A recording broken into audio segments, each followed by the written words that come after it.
everybody, and welcome to Encounter Roleplay. My name is Will, and today we are back, and we are playing more games. That's right, we're playing Call of Cthulhu, and this is actually our season finale, I guess, for Call of Cthulhu this first season. So, yeah, only terrible things happen in season finales on Call of Cthulhu, so be prepared for that. But we've got our full cast and crew back today at a little different times, so thank you guys for showing up. We had to jig a couple of things around today, but yeah, let's go around and meet the cast and crew.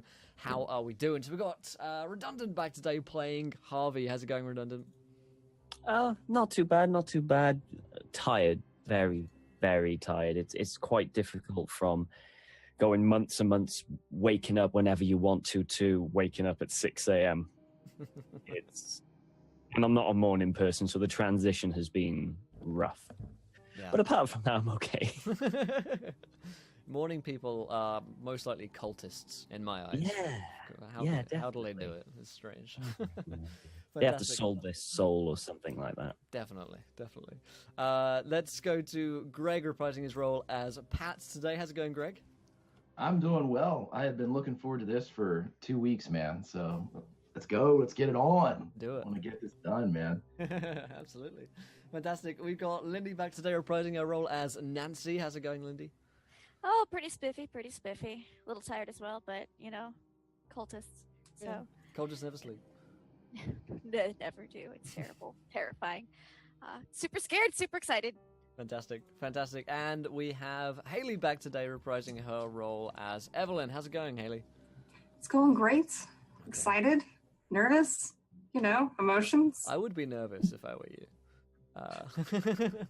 That doesn't make it any better, but thanks. I mean, yeah, there's a couple of strange decisions that have been, well, in my opinion, fantastic decisions. But hey, when your friend has got no eyes and no tongue, sometimes you just gotta graft them back on, and what are you I did what I thought was best. I was only trying to help.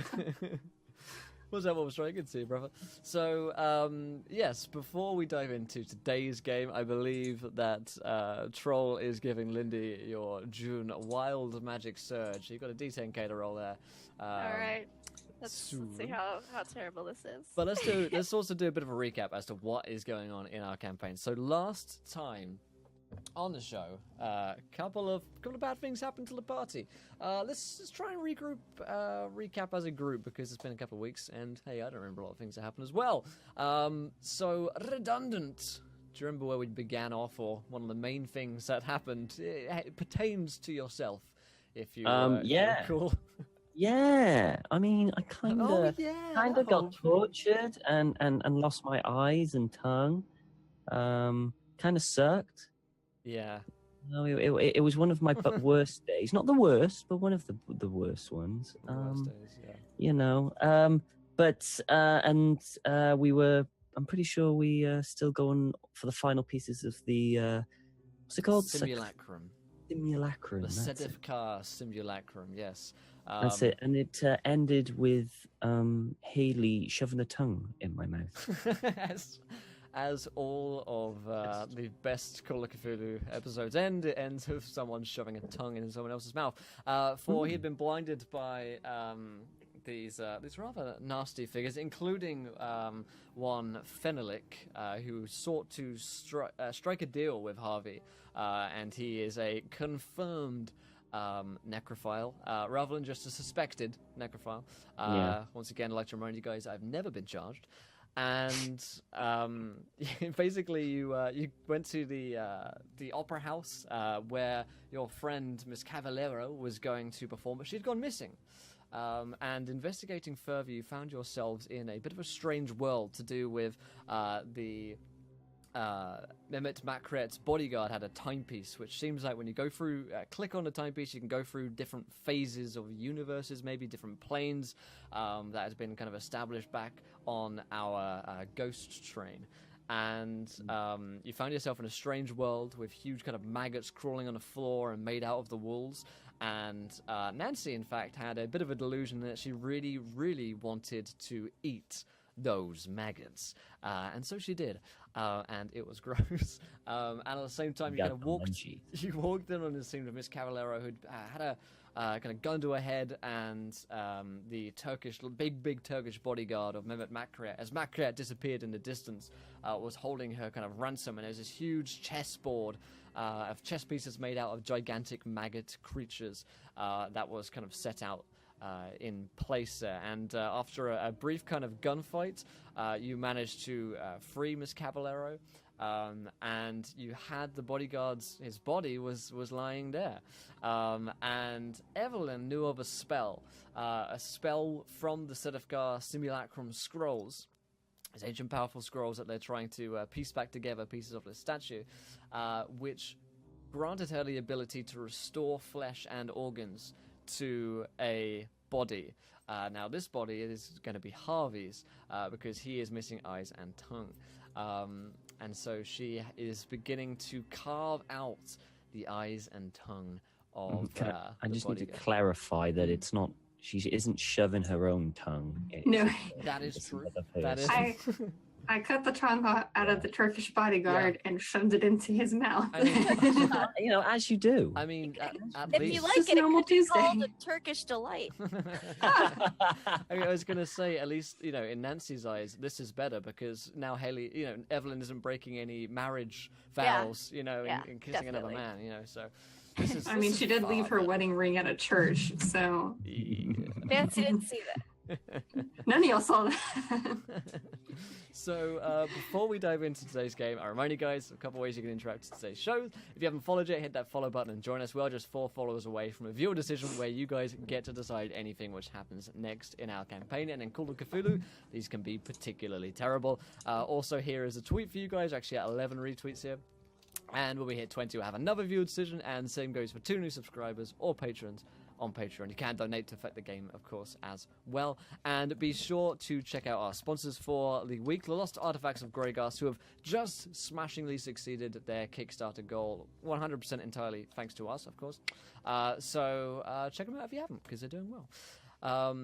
Other than that, though, let us dive back into this scene. Now, we have not yet left the same arena that we were in last time, and so to describe the scene to you guys again, you are in a large kind of opera house, and you're basically at the theater. You're on the stage, and there are all these giant chess pieces made out of maggots and worms writhing and crawling their way across the earth, and Nancy has already feasted heartily upon them, but she could probably do with 7 seconds. Now, Evelyn has the body of the Turkish man on the floor. He's dead, and she is reaching with her magical knife towards his mouth and face. And Harvey at this point, I believe, was on the ground, whilst Pat is with Miss Cavallero, who is kind of quite terrified and stricken, but happy at least that she hasn't been killed by a terrible Turkish madman. So, so let's all pick things up. We just made Evelyn just made that decision to do this act. So, what I would like, Kaylee, to begin today's game is for Evelyn to describe to us a little bit about this process. Does she have to? I tell you what, did you roll your sanity at the end of the last game? I did, and I did go temporary insanity at the very end there. Yeah, so you did lose 7, so you lost your you lost your mind for a moment, and your temporary insanity is that you're really interested in how eyes and tongue actually taste. So as you're doing this will be a process in which Evelyn will be licking, maybe smelling, popping it in her mouth for a second, popping it back out again, as this happens, because it's never occurred to you exactly what a human tongue might taste like when ripped forth from its mortal bond. And is that technically cheating on her husband? It's certainly technically, because it's technically making out with some Turkish tongue. Yeah. She's like, It's not a it's friendship. clean already. You can stop putting it in your mouth. I mean, I think you got all the dirt off of it. But if there's any bugs, No, it doesn't look like there's any bugs. I was just curious as to how a Turkish tongue would taste. If it's different from, a Texan tongue, you never know. Evelyn, I best not catch you with a Turkish tongue in your mouth again. Meanwhile, she's chomp, chomp, chomp. It's just in her mouth. It's like a sucker. Just kind of Can I just say that having no eyes is kind of a blessing at the moment? Consider yourself lucky, Harv. I know. You can definitely hear it though. So Evelyn, I mean, you hack into the mouth and. Yeah, it's a cigarette knife, and you just kind of shove it in this guy's mouth, and you just kind of slice it up a little bit to kind of disconnect it from his throat. Oh, you're like Gordon Ramsay filleting. Yeah, I'm filleting a tongue out of this Turkish beast's mouth. Nice. Yeah. So with a series of strong thrusts, she extracts the tongue from the mouth of the Turk, and Harvey. So you're on the floor at this point, and Evelyn has actually began to chant the words of the spell. So this process begins. You hear her speaking in what you think might be an ancient Arabic sort of language, or he's Harvey, so probably just something foreign or Turkish. It could be Turkish. Could be Turkish. And you can hear her coming towards you. Oh God. If I remember correctly, Harvey wasn't too thrilled about this. I seem to So although recall he's this myself. blind, he's probably going to try and back away.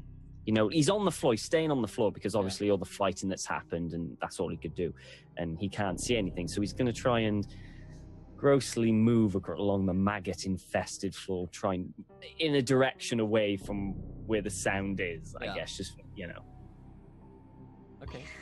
And Evelyn, you're kind of pressing on towards him? Yeah, and I guess usually I just have the tongue in my mouth, kind of like a popsicle, I guess. So I'm trying to get closer to him. At the same time, Miss Cavallero is looking to Mr.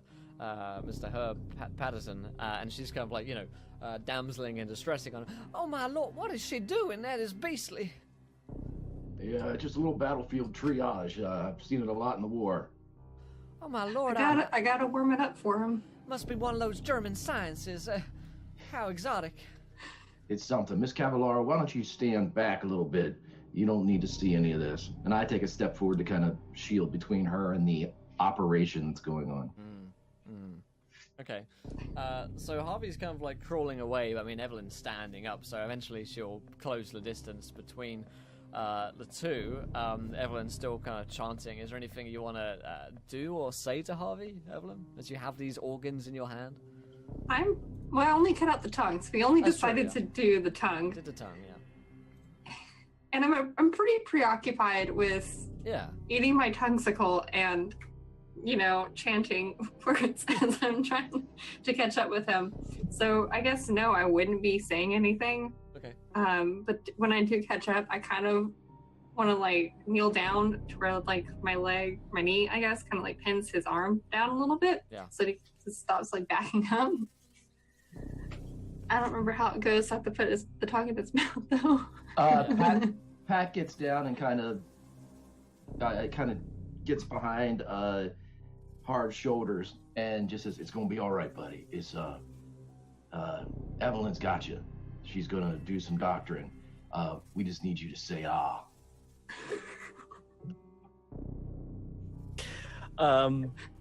Harvey's gonna panic. He's kind of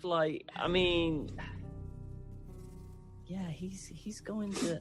I mean, he can't do anything because he'll be there. He'll be physically shaking and kind of leaning back like that. But I mean, I suppose he reluctantly opens his mouth. I think he's figured out that one way or another, this tongue's going in. Yeah, and Pat's not holding him from getting away. He's more just "Hey, buddy, it's yeah. And Nancy's patting him too, and she's eating bugs and stuff. She's like, "It's okay, Harvey. Pay no mind to Nancy. Don't listen to her." Oh God. Okay. So Evelyn, how do you want to do this? I don't know how it's done.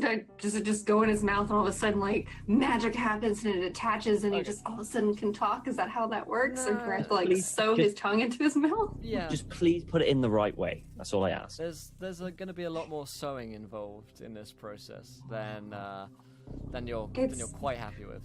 It's a good thing I have some knowledge in medicine. That is true. That is true. In fact, I do too with first aid, so I can help with triage or assisting or whatever. Okay. I'll let Evelyn and Pat roll a kind of first aid check here to try and minimize the amount of permanent damage that is done to Harvey's mouth during this process. There is a different man's tongue and a knife involved, so. Yeah. I'm gonna pour a little whiskey on the tongue after she takes it out of her mouth just to sanitize it. Yeah, you hear a little. Oh, she's gonna put it back in her mouth then. No, I sanitized it. It's fine. Just get it out. Different tastes, different flavors. I pass. Okay, nice. Both passed really well. Right, nice. So you actually have quite minimal damage done to Harvey's mouth as it slides in at first. You know, you kind of put your hand in his open mouth, and at first he kind of chokes and gags on the, you know, your mouth. Sorry, your hand being in his mouth, and a kind of foreign organ being around in that space, which is by no means a pleasant experience for you, Harvey. And it's just a normal trip to the dentist. It's okay. Your horror rises as her chants grow louder and louder, and you feel this wet, kind of cold tongue on the bottom of your mouth, and you feel her knife in there as well. And she sets to work with this needle and and thread, sewing the tongue in just all the way around, which the process probably takes about half an hour, all in all, to get this thing done. All the while you're experiencing a minimal amount of physical pain, but a severe amount of mental trauma as this whole process is happening. As with a horrified realization, you feel like you control the organ. The muscles in your mouth are able to contort the tongue and move it around. It's by no means perfect, but the tongue is certainly working in the base of your skull there, and it kind of flicks out and moves around almost of its own accord at first before you sort of regain control of it. And you can speak now. However, during this process, Harvey does lose a fair deal of sanity. No kidding. He loses 3 sanity points as this happens, and for the most part, manages to stay within his own mind as a foreign tongue enters his. I mean, I did have it torn out, so I suppose this is slightly less. Yeah. You know. So after the process is done, Harvey, you realize that you can speak now. Wasn't a side effect of this that the tongue is now indestructible, or something like that? The tongue is incredibly strong, yes, and it there's like resistance to something, if I remember correctly. It is, yeah. It is I'm resistant just gonna say to Annabelle's mortal going to be weapons. pleased with that, but let's move on. So, sorry. It's a redundant episode. I was thinking it. Sorry. So I can speak now. You can't speak Turkish, though, interestingly, despite the tongue being... Yeah. Wouldn't it be muscle memory? Oh. I'm still blind, aren't I? Yep. I mean, if you want... Oh, yeah. We got some eyeballs. I can help you out there if you want to see through Turkish eyes. At least one. Just get you a baller eye match. Basically, I'm just going to go, and just kind of just get used to the whole sensation and try and I think at the start it's going to be just like gibberish as he tries to adjust having a tongue again, because at the moment before that he was just going like that. So I think for now, for the couple of minutes, he's going to try and readjust to having a tongue now and trying to form sentences and stuff. So it's going to be gibberish at the moment, you know, while he tries to formulate stuff again. So the rest of you, how do you react to this feat of quite terrible dark magic performed by Evelyn? And her hands, covered in blood at this point. Her whole arms are. So while he's doing that, she's gonna be kind of like not actively like towards him, but just like sit where she's sitting and he's sitting. She's like kind of like trying to like bite at his tongue when he's like sticking it out, trying to like adjust his mouth again. Because she wants to like taste again still, I guess. So that's what she's doing. Like Hold Evelyn back! They're very woman! As you're eating bugs. Harvey's got a lady. Just try some of these. They're great. So as this is going on, Pat looks from Nancy, who's eating bugs, to Harvey, who's got a new tongue rolling out of his mouth, to Evelyn, who's trying to lick the new tongue rolling out of Harvey's mouth. He looks at Katerina Cavallaro and he goes, "Well, I think it went well." I must say that must be some, oh, good Lord, some devil worship right there. I don't know what she was saying, but it certainly sounded like what that Turk was saying before. Oh no, we came straight from the church to find you. I swear we're doing God's work. Yeah, we're soldiers of God now, apparently, Miss Cavallaro. So we need to get you back, and we need to talk about what we talked about before, the maybe getting some more authority on the Orient. We got to get these Turks. Well, I don't know if I can go back on the train now, sir.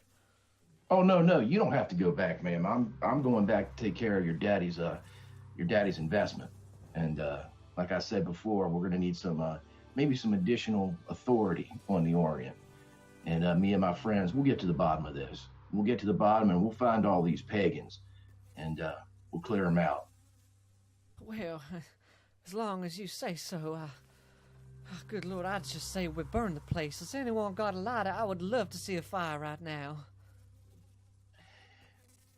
Speaking from experience, it's not always right to burn something down, but this place, I'm not sure it will burn, ma'am. It seems to be covered in mucous membrane and other. Well, let's not talk about it. Let's just let's get back to where the getting's good.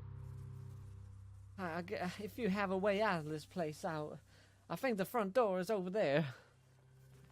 Evelyn, if I may, with your pocket watch. Oh, she takes it out and hands it to you. No, I don't. I take it, I put it back in Evelyn's hand, and Pat cracks it open. And he goes, "Way I worked this before, dummy like me, just push the end of it, something should happen. Either it'll take us back or not. I don't know if we all got to be touching or what, but it might be a good idea.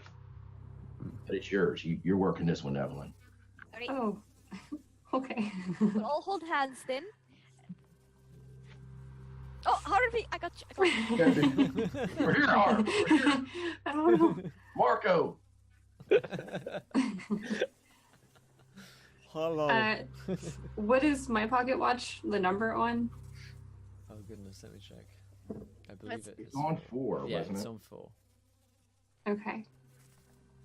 Because when you were trying to click earlier, yours was stopped. Like, it wasn't, like, going anywhere. I think mine was a dummy watch. It was left to kind of get us here and not get us any further. Okay. Right. So I'm going to click it. Okay. Yeah, so you very much like the lights coming on at a theater as a play production begins. The lights just kind of flicker on as from this kind of strange, almost purpley vista like you guys were experiencing before in the dream world. You return to the real world, and you have just... you've literally, the lights have just come on as on the stage where you guys find yourselves in the what seems to be the real world. The production is beginning. It seems as though they have replaced Miss Cavallaro with her understudy, and you hear this Victrola being performed quite loudly on the stage as the group of you suddenly appear to a shocked audience of, what's that? And you see the guy who's singing very loudly like this. He kind of looks at you in like confusion and disgust. Ta-da! And you hear like a bunch of stagehands on the side swearing at you and screaming at you to kind of get off the stage. And Miss Cavallero says, "Why, they have replaced me! I can't believe it. This is opening night." Pat remembers when he was a little boy and he used to see the traveling carnivals would come through town. He remembers that the carnival barker used to be able to introduce the acts. So he steps forward and he takes off his hat and he goes, "I'm here to tell you, I've come from the farthest steps of the United States of America, and I come bearing great gifts from a foreign land. I say, you cannot replace Katerina Cavallaro because she is here." Boom. Roll me a. Oh my goodness, what would this even be? Yeah, what would this be? Is there a performance in this game? Let's see. No. No, not as such. I guess we could call it a persuade. Listen check? It's a listen check, right? Let's call it a persuade. Damn. It's a language of your own. I suppose, yeah. There, perfect. Oh, no. Let's see what you 10 got. out of 10. Wow, yeah, unfortunately not. You hear kind of boo, boo, get off the stage, in Italian. Harvey or Nancy's gonna like Pat pulls out his guns. No.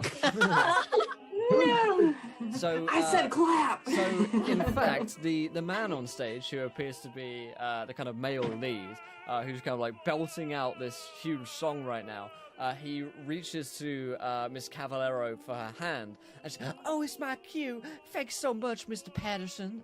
And he takes her by the hand, and she says, "Take front row seats.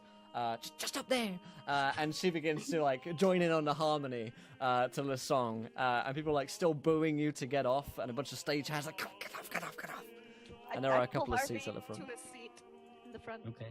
I sit down. Everyone next to you is tutting, and is that kind of what are you thinking? As I pull out my flask and I glare at them. yeah, it's like when you walk into the movies late and then you like have to walk past everyone else. We were just helping make a grand entrance for her. That was it. So you kind of take a seat as the this male lead, this kind of thin figure with sort of swept over blonde hair. He's wearing this full-on kind of timepiece garb, and she's obviously just wearing her like a maggot-stained dress.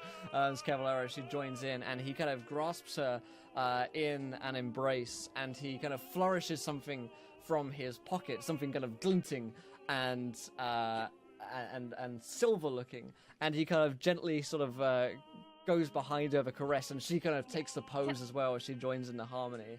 Can I try to see what that was? Yeah, you could roll me a Yeah. spot hidden, I guess. Spot hidden. Yeah. Very good success. Nice. It would appear as though it is some kind of prop that he's got. The prop seems to be some kind of knife or scalpel, and you could roll me a, let's see, Psychology check? Something? I don't know. I was Closest to thinking, insight. you could actually roll me a history check. Oh, okay. So great at history.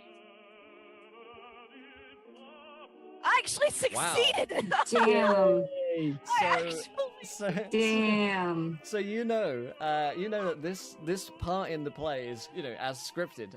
This is the part in Aria when she's singing, but she's killed by who she thinks is her love.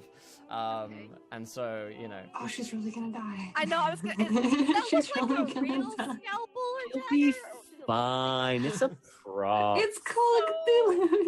Paranoid. Nancy is so paranoid now. So yeah, you see him just kind of go up behind her, and she thinks it's a kind of loving embrace as he draws the scalpel slowly across her throat, and you see a crimson red line of blood erupting from the wound as she kind of gasps and collapses down onto the ground.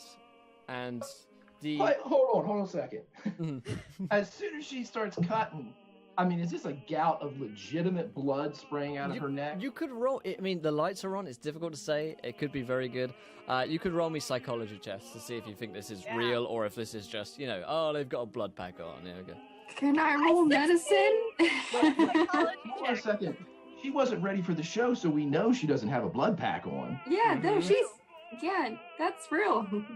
I mean, he might have placed a blood pack on her. There's a lot of things that could happen. All right. Well, Harvey, you don't even know. You can't see. I can't. I'm just trying to get absorbed into this play, and you're distracting me with all these Harvey, worries. oh god, that's blood. That's definite. No. Okay, did you succeed? Yeah, I succeeded. I'm good at psychology. Yeah, that's very much blood. And there's a kind of gasp from the audience, but they still think I would start shooting if that's. They still think it's they think it's a part of the play. I'm gonna blow this guy away. Yeah, Shoot him.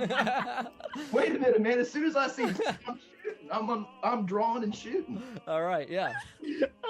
Go for it. I'm lighting this cat up. Absolutely. You see her gasp and fall down to the floor as this kind of crimson blood trail. That's the wrong one. That's the wrong one. Sorry, wrong one. So you, whilst this is happening, Pat, as you kind of line up the pistol, the gasp from the people around you as you do so. It's part of the play. It's real blood. You recognize the lead to be very similar looking to that doctor you met a little while ago. No. Dr. LaRue? Dr. LaRue, who is dead by your standards, and who actually almost killed Pat previously. No! If that's this guy, I am unloading every bullet I got. Even reloading. You die. So, Will, what are you gonna let me do? 2 or 3 here? If you're fanning the trigger, then you can go for 3. All right. That's 3 hits. 3 hits. Is there going to be anything left of him? Me? Yeah. So you just fire off these shots, and the crowd scream and screech in panic as this happens. Scream. You see hers fallen down, but the doctor is just kind of like blasted away by the 3 shots. You see a kind of devilish grin on his face as he falls back, seemingly dead on the floor. I want to go run up to the lady and I want to do a medicine check on her. And take her eyes. Oh no, sorry. Yes, in front of everybody. She might just lick them.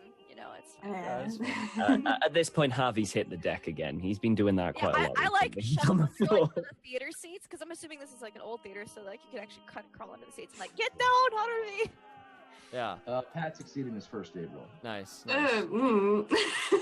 So, you guys are kind of rushing over and seeing what's going on there. The crowd are just panicking and running.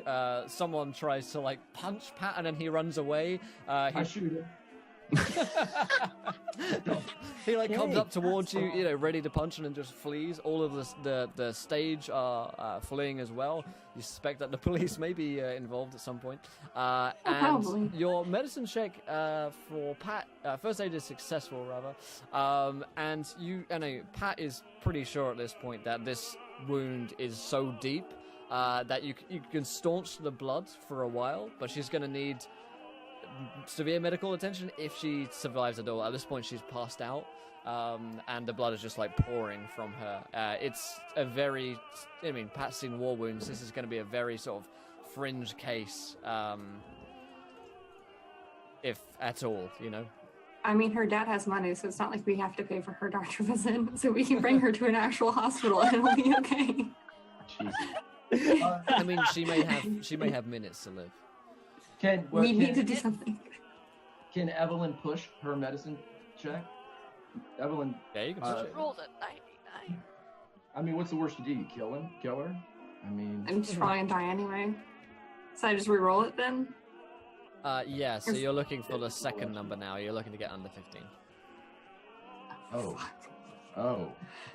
Okay. Yeah, when you push it gets harder. Let's rethink this. And then if you fail from there, it can go quite badly. So. Would anybody else have anything with medicine? I can try a first aid. If you think that would help. I don't have very good medicine. I mean, my first date's also 30, so I mean, they're about the same. We just need to do something to stabilize her so that we can maybe get some more time to figure out if we're bringing her to a hospital or not. Yeah, I think I stabilized her as much as she's going to get stabilized. We need to fix it now. Oh, shit. Somebody check him to make sure that he's legit dead, please. Nancy would make sure Harvey's under a chair and then go make sure he's dead. Put Harvey under a chair. I like it. So he doesn't get hurt. There's Okay. people trampling out of there. Just Harvey. He seems dead. He seems dead? Dr. All right, Ray well, is he dead. comes back, so when he comes back, he ain't going to be happy. I want to take the knife, the enchanted knife, and I'm going to cut off all of his fingers. And then I'm going to take out his eyes. No, don't do that. Don't do that. I know what we can do. Cut out his neck and stick it on her. The neck? I don't believe that's in the word. I lose sanity every time I do that spell. Be aware of this. No. So if you want me to take his eyes out to give to Harvey, I will do that.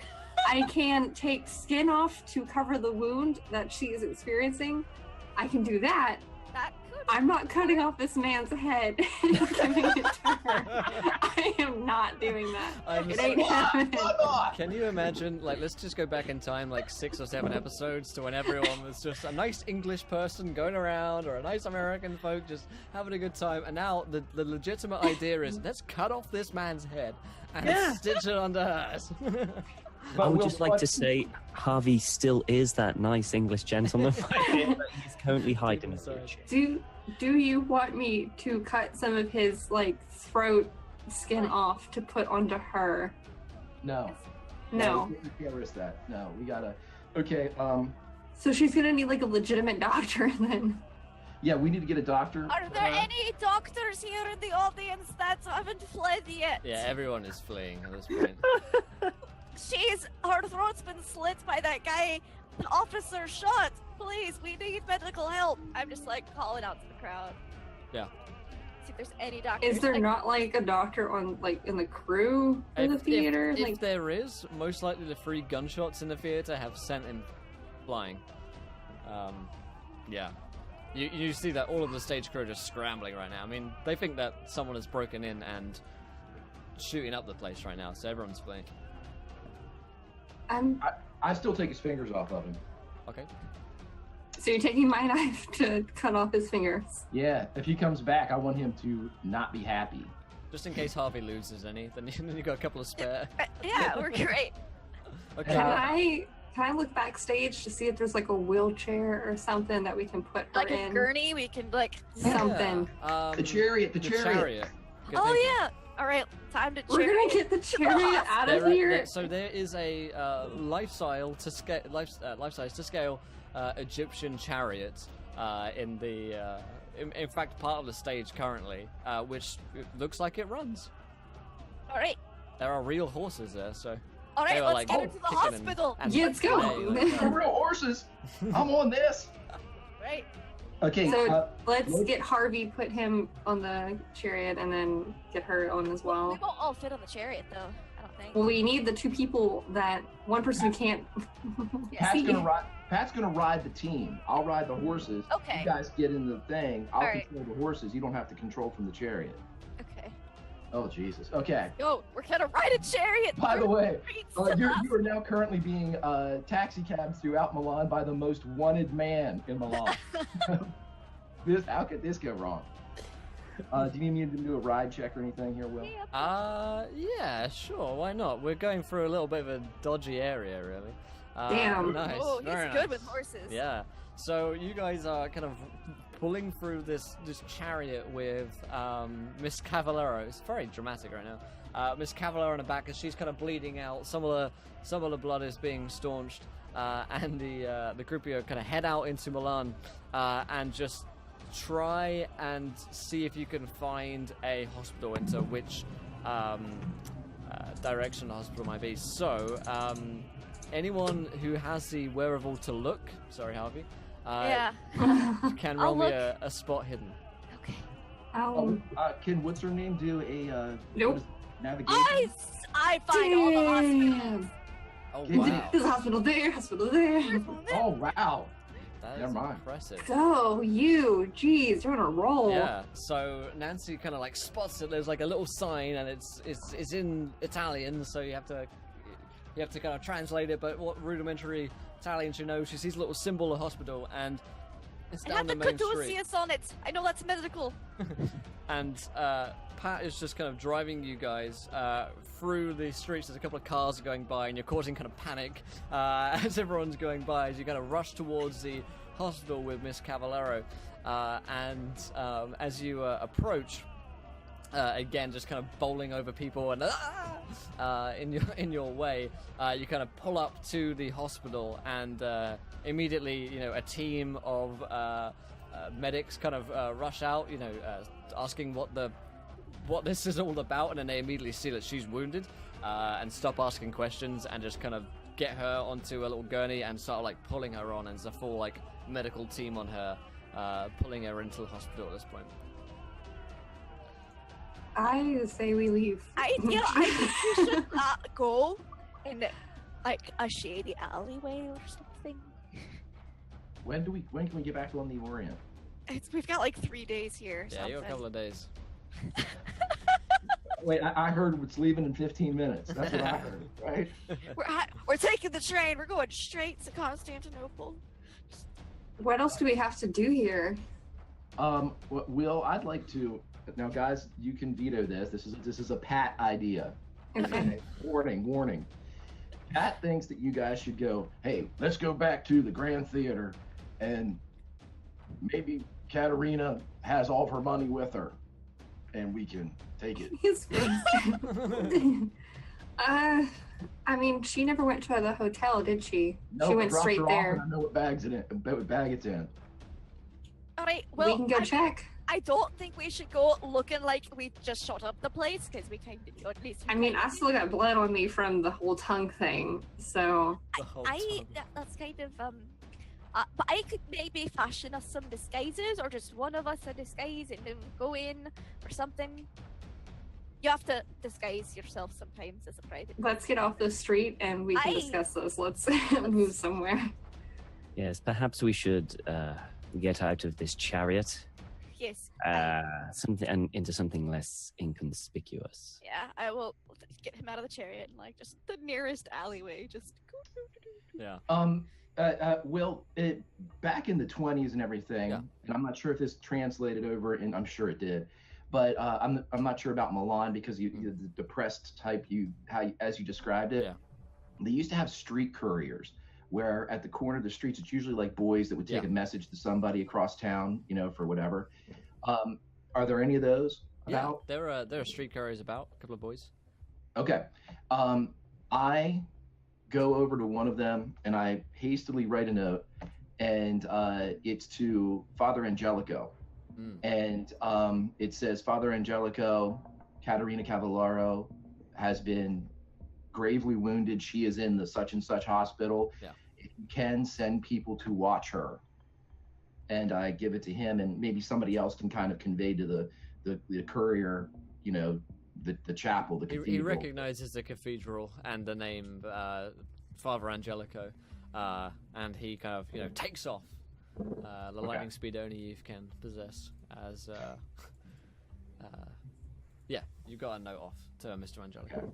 Okay. Thank you. And now we go into hiding, or try to. I don't think it's gonna work. What's Harvey thinking in all this? I mean, he gets to test out his tongue. He's probably gotten a figure of it now, Yeah. Harvey's, I don't think we should head back to the theater. Perhaps we just lay low for a while. I mean, I feel quite useless at the moment. Oh, Harvey, you're not useless. You're wonderful. And I give him like a hug. Ooh. I mean, I'm quite sneaky, so if we wanted to go at a later time, maybe closer to evening. Wait, what time is it now? Yeah. Is it evening? If we go, I could sneak back in. Till 3 I don't know what time it is. I would imagine that they would have the place in lockdown, because 2 people just got murdered there. An investigation. Hey, 1.5. She's not dead yet. Sorry, yes. One murdered, one assaulted. You're mute. Well, we don't know if he's actually murdered, so there's a possibility that he's gotten backed up again. I mean, what do you mean? He was dead. We thought he was dead last time, though. What do you mean last time? It was Dr. LaRue. Dr. LaRue?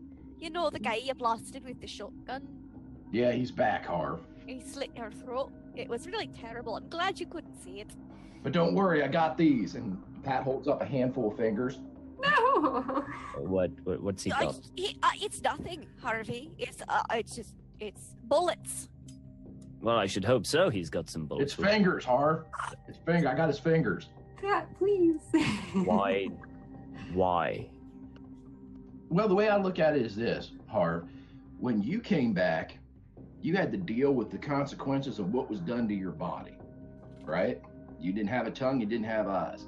If this prick decides he wants to keep coming back, well, I'm going to take more and more of him away. Each time he's going to pay a bill. And I'm going to tell you what, it ain't going to be his fingers next thing I take.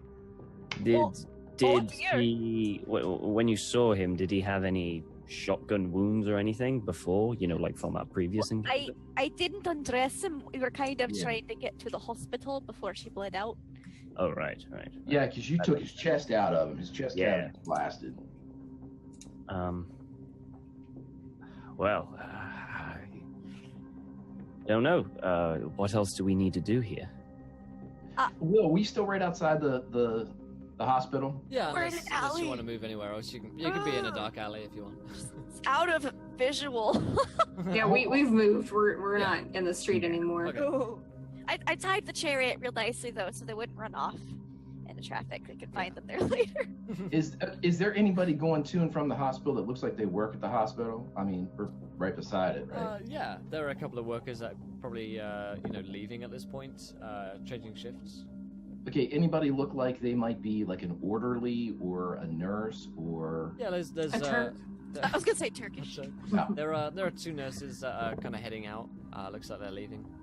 Okay, and Harv has his sunglasses back on, right? That's why people aren't screaming when he has his. Yeah.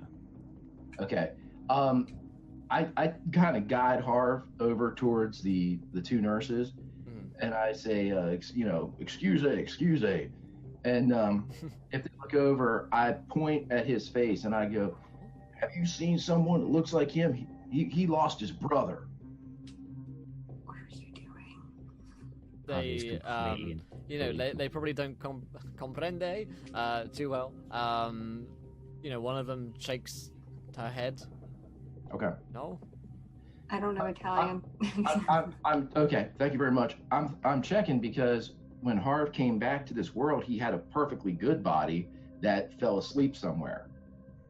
And so if we can find the perfectly good body that fell asleep in the field outside of Milan by the clock tower. Oh, we We should go have check that out. Perfectly that field. good Harv, yeah. We can go to a field. Yes. Not being in the city sounds like a great plan right now. Yes, I think that might be a good plan.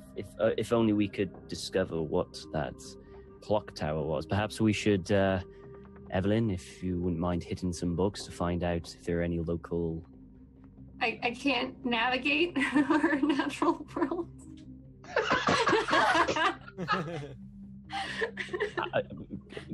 Can you? Well, I don't need you to navigate. Just to look at historical relevance. Like villages or something outside, and then. Okay.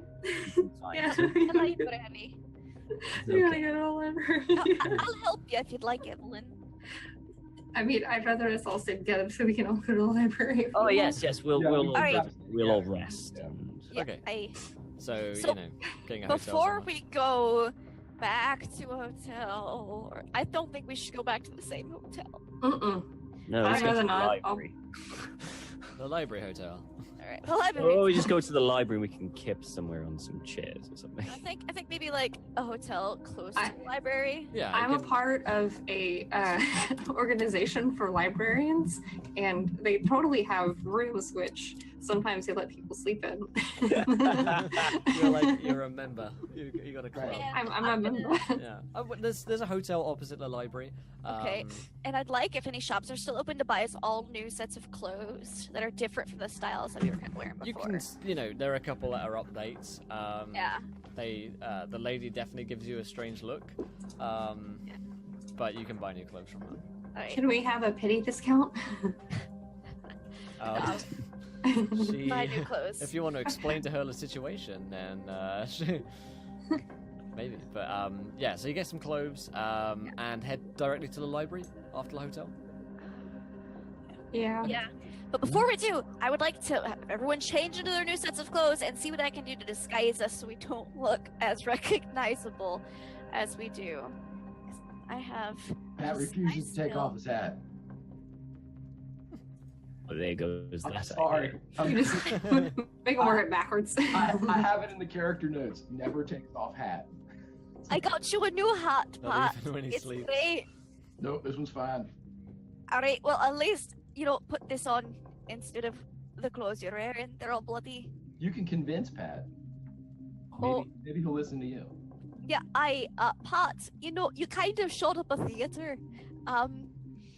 And we're trying to lay low Yeah, until the there train are police comes. about in Milan at this point. And so I'm thinking that, you know, you can put your hat back on as soon as we're on the train and whenever at the hotel. But until then, at least, you know, while it's still, you know, the evidence is still hot and fresh, we should, you know, act a little differently. I'll try to, you know, drink less whiskey or something and maybe sound a little less Scottish, and we can get, you know, I'm dressing everybody up so we're less recognizable and we can kind of catch the Turks off guard. Roll a persuasion check. I'm good at that. Well, let's be honest, Pat. How many people have that kind of hat in Milan? Yeah, Me, I'm the only one. Exactly. You did just shoot a few people, so. I'm keeping Or one it person back. shot a person, but I'll put it in a bag and carry the bag. How's that? Oh, yeah. That's totally fine. Alright. So, and I will disguise everyone to make them look different. Like, put my little makeup compact. Me and Evelyn. We look more like Evelyn changes her hairstyle and her Yeah. makeup. That would look Nancy completely pulls her hair up and takes off her hat. Yeah. Okay. So changes of hats all done. Now the group look entirely different from who they were before. Well, a little. I think your artist needs to change her pictures now. Yeah, we got that commissioning artwork. Yeah. So the group of you head to the library. The library is about to close. There's about 10 minutes left, and there's a man on a desk who looks up. He is wearing spectacles and a full suit. He looks like he's probably not the secretary around here. He says, excuse me, sorry, we're closing up in just a few minutes' time, so you'll forgive me. Is there anything particular you're looking for? Of course, we reopen at 9 a.m. on the morrow, so if you want to come back, you can. 9 a.m. is a nice time. Well, I find do you have? I could stay do open you have? a little longer, I suppose. Yeah. Do you have anything about local architecture or the history of the villages around Milan? What a boring subject. Why are you interested in that? Oh, I'm writing an article about clock towers for Clock Towers Monthly, and Clock Towers Monthly. That one doesn't exist. I have a list of all of the magazines in Milan and. oh, it's not from Milan. It's from Scotland. Scotland, as far as I'm concerned, doesn't exist either.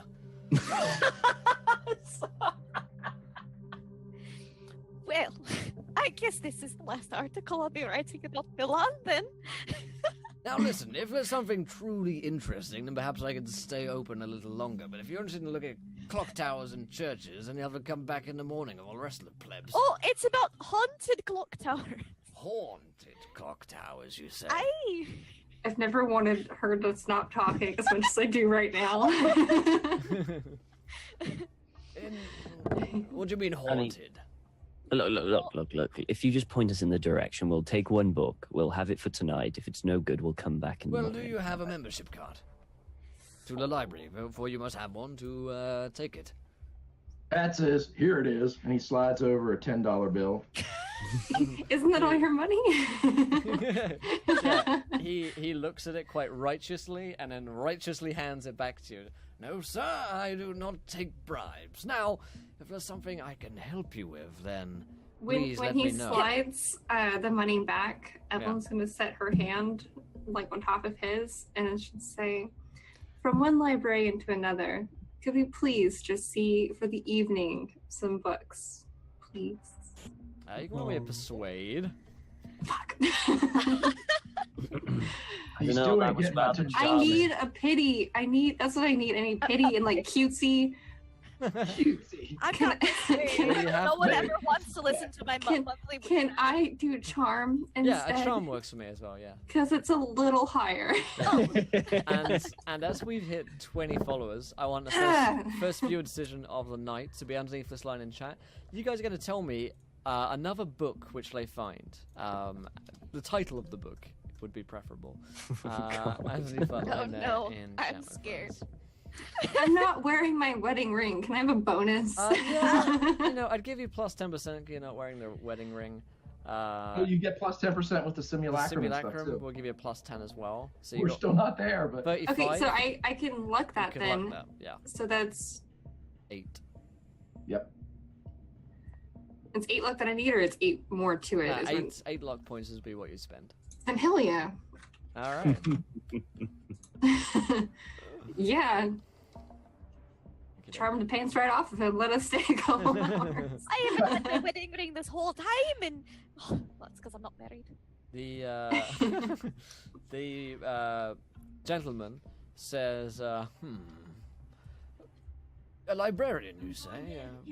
Perhaps I can see myself just staying open a moment or two longer. Hauntings, well, that happens to be one of my specialties. Follow me. Well, then why were you such a prick a moment ago?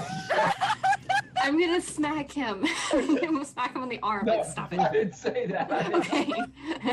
He was about to get incredibly righteous once again, but okay. He says, Come this way, aisle D, and he begins to move throughout the quite large and extensive library.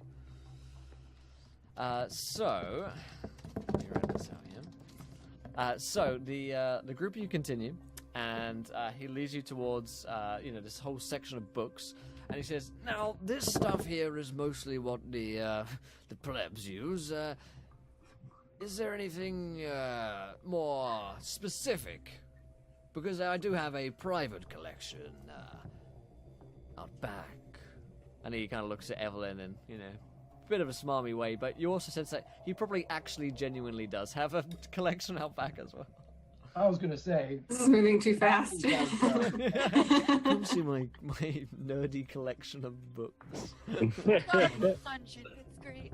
Best clock book ever. This is my favorite book about clocks right now. This is the best clock.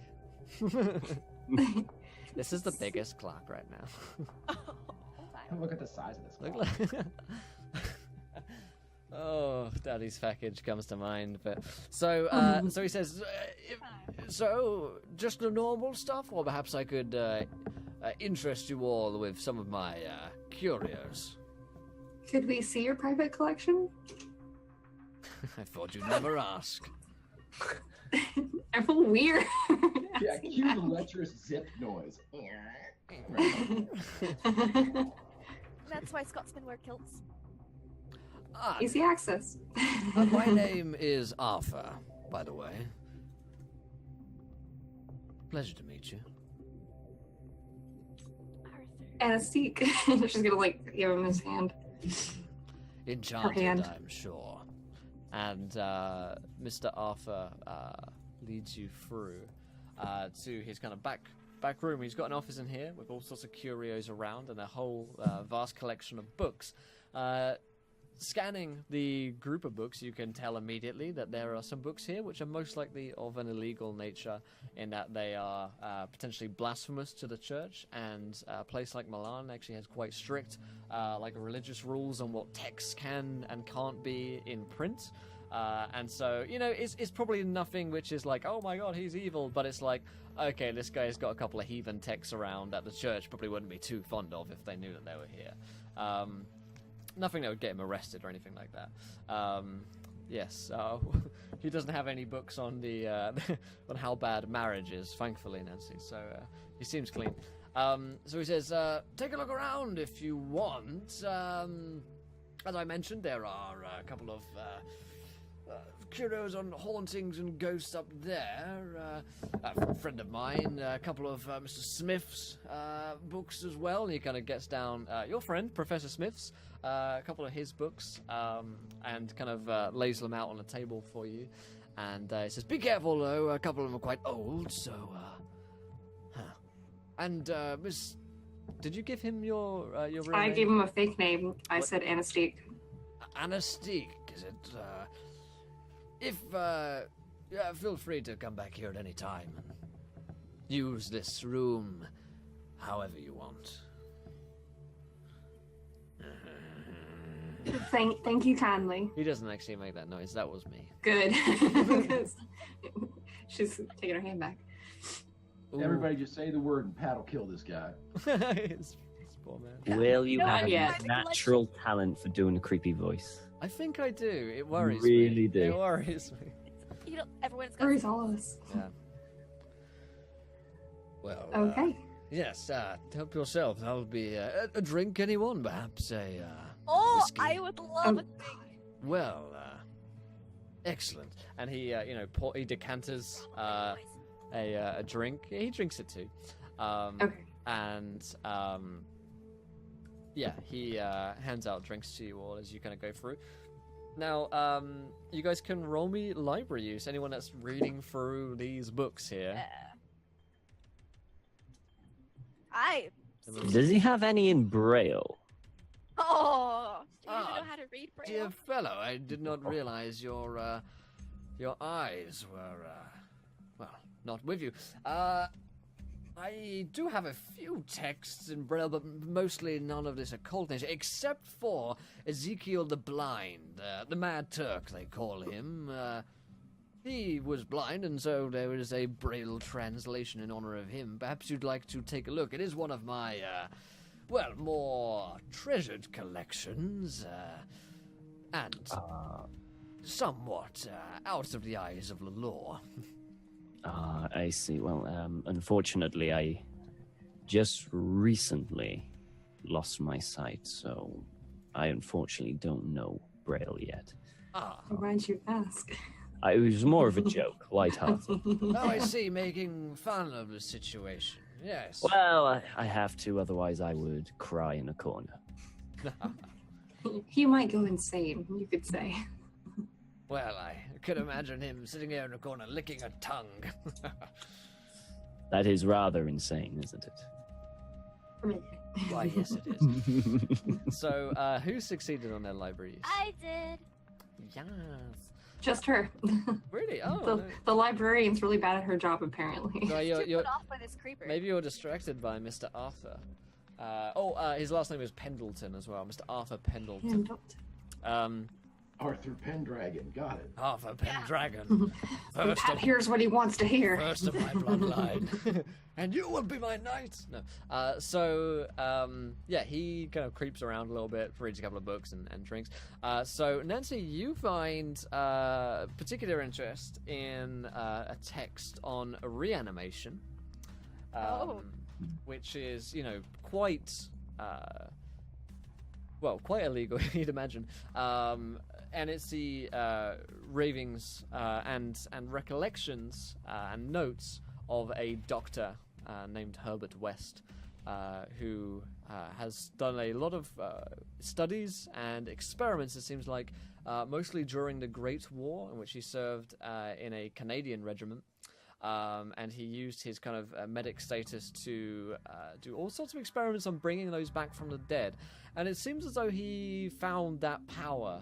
It was pure science, essentially, a concoction which he's managed to instill into the brain and at different times, different parts of the body, to reanimate life into one. However, his studies were more and more frustrated. It seems that he needed fresher and fresher bodies, and every time he seems to be putting down his failures towards the body not being fresh enough. He certainly managed to instill muscle life into the corpses again. Some of them have stood, walked around, and some even spoke as well. However, it was never been for particularly long, except for two cases in which he actually has never actually got to see the body. For one of them attacked him and he fled, and another, which was apparently his apprentice, who is unnamed. After he died during the Great War, he was similarly reanimated, and he is lost to Herbert West. He believes him to still be in existence and has been looking for his apprentice.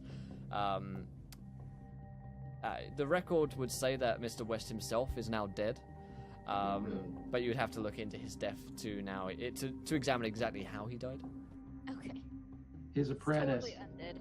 doctor apprentice of a doctor. Mm-hmm. That seems an awful lot like LaRue. Or whoever the hell's bringing Lurie back or whenever again. Yeah, I should have cut more off him. What you did learn, though, is that it has to be reanimated very quickly after the death. So, if it were an hour or 2 hours later, less is restored to the body. So within the first 5 minutes or so, if you can get to the body, then that's the perfect time to strike, essentially. Did Nancy learn Yeah, I from was what about she to ask. read? Yeah, did she get like a spell or something for that? You don't have the spell in which to do it.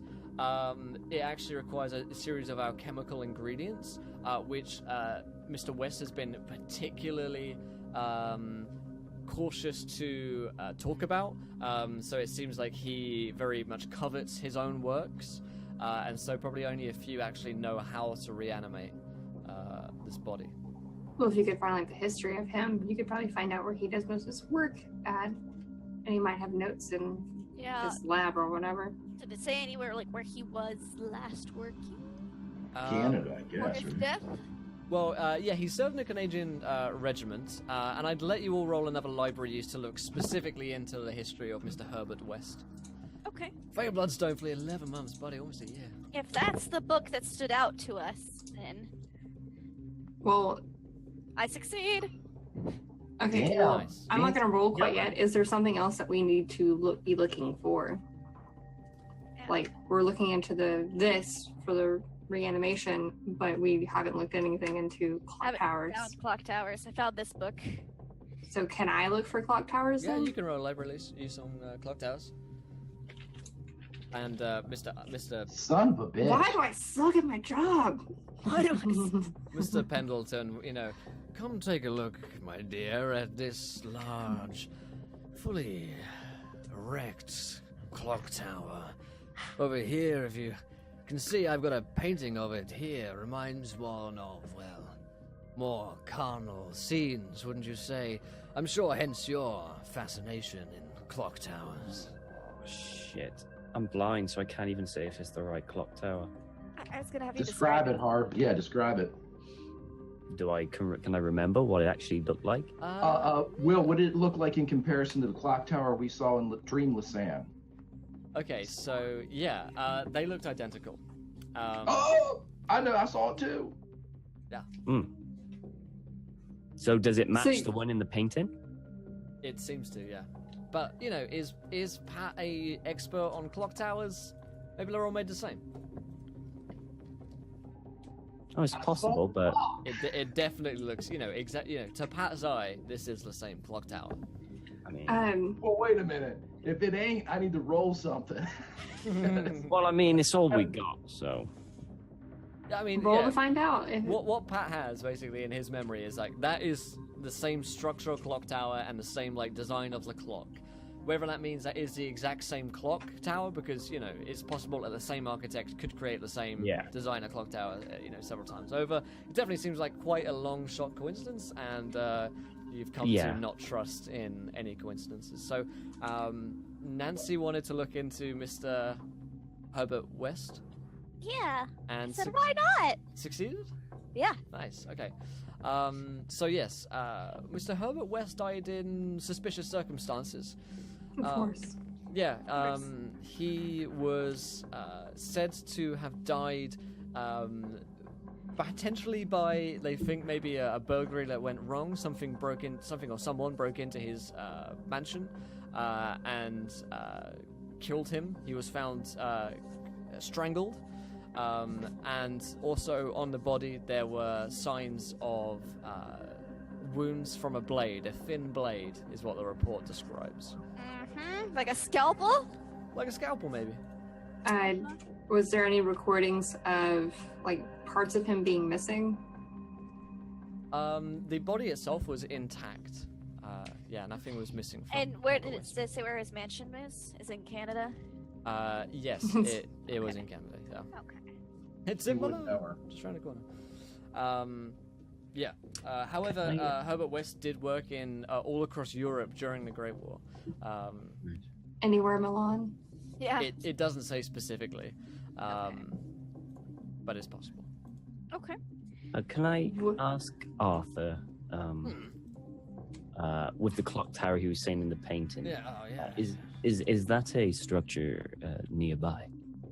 As in, in the general outside? Oh, no. I'm afraid this is one of the famous pieces from Constantinople. If one were to travel to the city, then one would see the great clock tower there.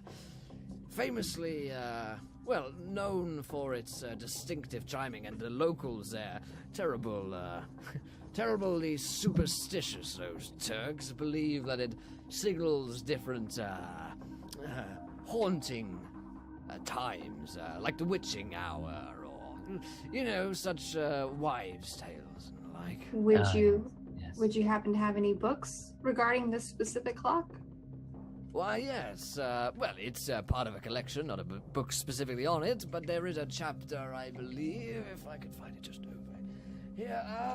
Yes. And he kind of opens it up. Mr. Rudelstein's work. Yeah, take a look at this. And he shows you the book, which is written by some German professor by the sounds of things, which depicts the clock tower of Constantinople. And it is known as the Black Tolling, after a particularly vicious plague of Black Plague had kind of infected the town years and centuries ago when it was built, and it was known to kind of call out the amount of people that had died via the bells. So if 10 had died that day, it would toll 10 times. If 4 had died that day, it would toll 4 times, and so on. It is surrounded, speculation surrounds it that it's one of those. It's like how every city has like a suicide bridge or something like that. Yeah. It's very similar to that. People seem to always jump off this thing and die, and it seems to be very much a kind of like suicide spot, as terrible as that is. And for that reason, there's a lot of conjecture about whether or not it is truly haunted by someone or something.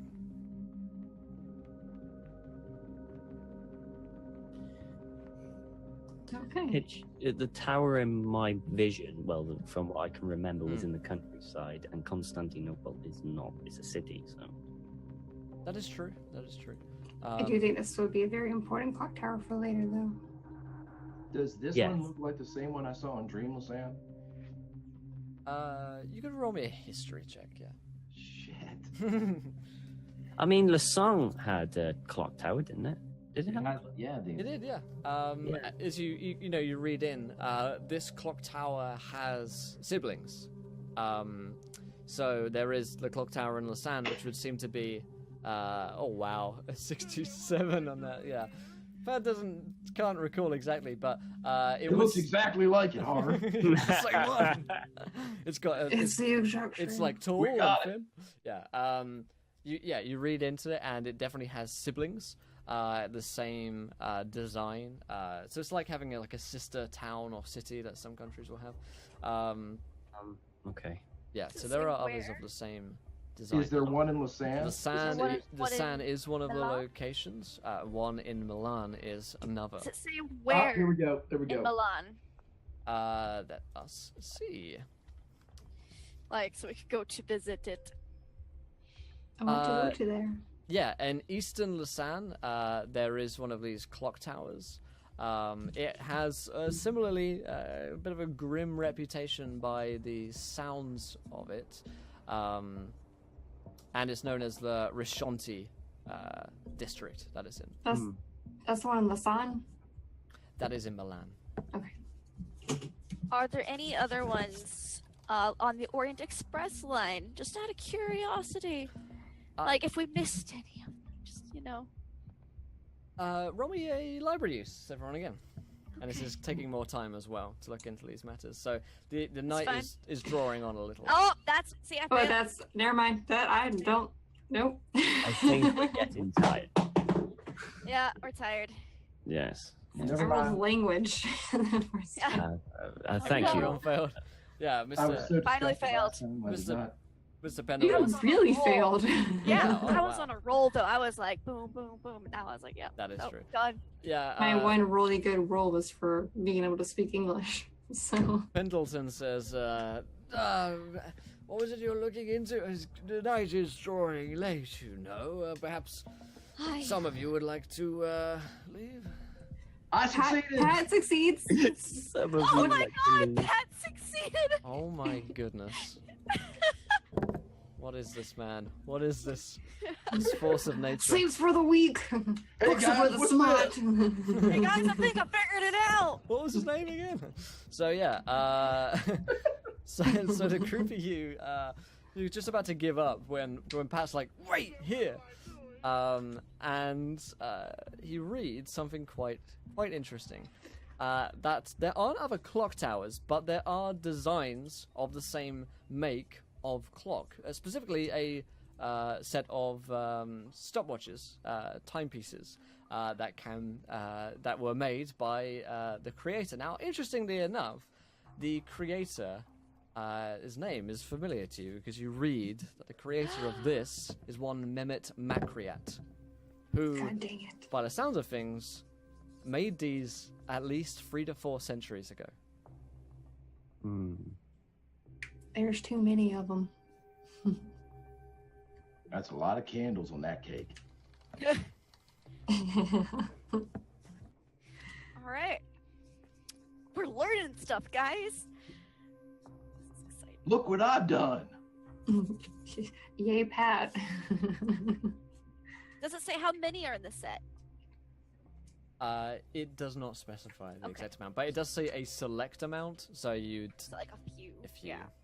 And I got one of them. Is mine working again, or is it still broke? Yeah, you could give it a click if you want. Don't. Please don't. Does it seem like it's moving again? You can play with it a little bit. It seems like it might. Please do not. Don't break it. I can't tell you much. Hey, you can play with them a little bit if you want to. I can't tell you much. Can't tell you much else. I mean, if you want to click it, you'll see if it clicks. Other than that, it doesn't seem to have any other visible way of being able to tell. Would yours still be stuck on 4? If it stopped moving, like the mechanism stopped moving. If you look at them now, all your timepieces are back to 1. Oh, okay. So it did change. So we can assume maybe? It seems like it must have changed on its own accord, or when you re-entered this place, that 1 might be home. It's working enough to realize where we're at, so that's something. 1 is home. 2 is we start getting this nebula stuff. 3 is the grayish. The sky turns greenish, and we get the darkness. And 4 is the purple with the meat and the balls of death. That's all I've got so far. Yeah, you also find one book, which is called Return to Oz. Which seems to be a singularly interesting book, which divides... I guess it's one of the only books that Harvey can... I don't know. Like, Mr. Pendleton will read it out to him. One of his favourite books, Return to Oz. Harvey, you don't learn too much from it, but it's a nice read. It's a nice little story. Do we gain sanity back from it? I tell you what, yeah, you will. Let's roll a d2. You will regain 2 sanity as you hear the story of Return to Oz. So it lifts your just spirits. ask. There you go. Now he's gonna make like the next roll a d12 or something. Right. Don't say that about Will. He's a great guy. Yeah. Now he's a jerk who kills people. All right, 6 sanity. I just know how dungeon masters work. That's all. We're all the same. Yeah. Okay. So we'll leave. We'll go back to our inn. Thank you so much. Are you talking Scottish? I can't stop. I tried. Well, you sure we don't want to go over to the Rashanti district to see that? Perhaps we could go together. Oh, or you some know, of you I could think go. we're awful sleepy. It's awfully late. I do appreciate you letting us see your back room. Oh, Thank you. Anytime, darling. But we're gonna be off, so catch you on the flip side. She doesn't say that. Very well. Where is it that you are staying, might I ask? You can give him the real name, or you just make up a fake one. Let's give him the name of the first hotel. Yeah, the first hotel. Yeah, that one. Ah, delightful little place. Perhaps I will call on you there sometime, Miss whatever it is you called yourself. Anastique. Anastique. What a jerk! Can't even remember my Can't name. even remember your name. He is not getting a call. There will be no second date. Savage. So this was a date. Yeah. So You're married. Shut up. So Pendleton will see you out, saying that his back room is open to anyone at any time. Sincerely appreciate it. Yeah, he probably doesn't see a lot of action in this. Ever. These A lot of librarians don't. Let's be honest. Librarians Anonymous. We have our own little not website, but there's a group of people that get together to you like speed dating. You're like pen pals. They're called the Screwy Decibel System. Terrible. Good. It was a good one. So where are we headed now? If he's not watching us leave, then we're heading to that district. Yeah, I mean he'll watch you go, but he won't sort of watch you until you get to your hotel. Yeah. So he's not going to follow us or anything. He's not going to stalk us. He doesn't seem to be following you. You can roll something if you want to Yeah, check I if want he's to make following. sure he ain't stalking. Okay, you can roll me a spot hidden. That's a success. I don't know what's wrong with Evelyn today. On a 96, Evan's like, maybe he wasn't such a bad guy. I mean, I'm like, anything's better than my husband. Yeah, I mean, maybe I should just settle. A 41. He does not appear to be following you. Pendleton seems to be. God, I'm glad he's not a stalker, Evelyn. I mean, it would just be terrible. I mean, you're a married woman. It's just, it'd be the worst. Just walking, patting her on the back, guiding Harvey, and pat. Harvey, we need to get you a cane. You just nods yes, please. Or we could get him some eyes. We have that option. We do. That we do. I did recover 2 sanity, so... Well, I was doing some reading during our hiatus, and once somebody learns a spell, they can teach it to somebody else. That is correct. Right. Do I lose sanity teaching somebody doing that, or I just teach you? I think they lose it learning it, but Yeah. Yeah. Because I have to look at the same stuff that she looked at to learn it. Yeah. I was saying that if we wanted to spread the wealth a little bit, if you teach me how to do it, I've got the medicine and the stuff to be able to do it. Unfortunately, I do have the same skill set that you do in that department. Believe it or not, Pat's not that dumb. He's just book dumb. Well, I found that last book. Yeah, that's true. I think you're learning. Right. I just saw a clock tower and bingo. So, spells class 101 at the hotel. Great. So wait. Aren't we going to the Oh, district? yeah, the district. Yeah. Right. Okay. And then after we should teach them. Fine. Okay, so you head to the district, and you see the clock tower looming high in the sky over Milan, and you notice that a strange fog, light mist, has entered the city of Milan this night. As you know, it's gone 10 or 11 p.m. by the time that you guys get over to the Roshanti district. You see the clock tower there. It's in a square, and you know it must be maybe 100 feet high, probably taller than that, honestly.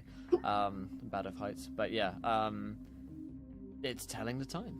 And it does seem like it has a bell to it as well, like a bell tower function at the top. Is it exactly like 10 or 11, or is it like short of one of them? We will call it 10:45. Yeah, let's wait 15 minutes. See So, what it... Harvey, when you left your body by the clock tower, about where was that?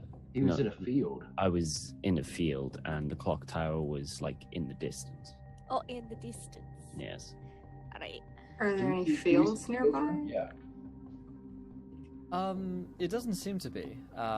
You can roll me A navigation? actually more of a history check for this one. Why It'll not? all make sense soon. I found something! You made it! Yay!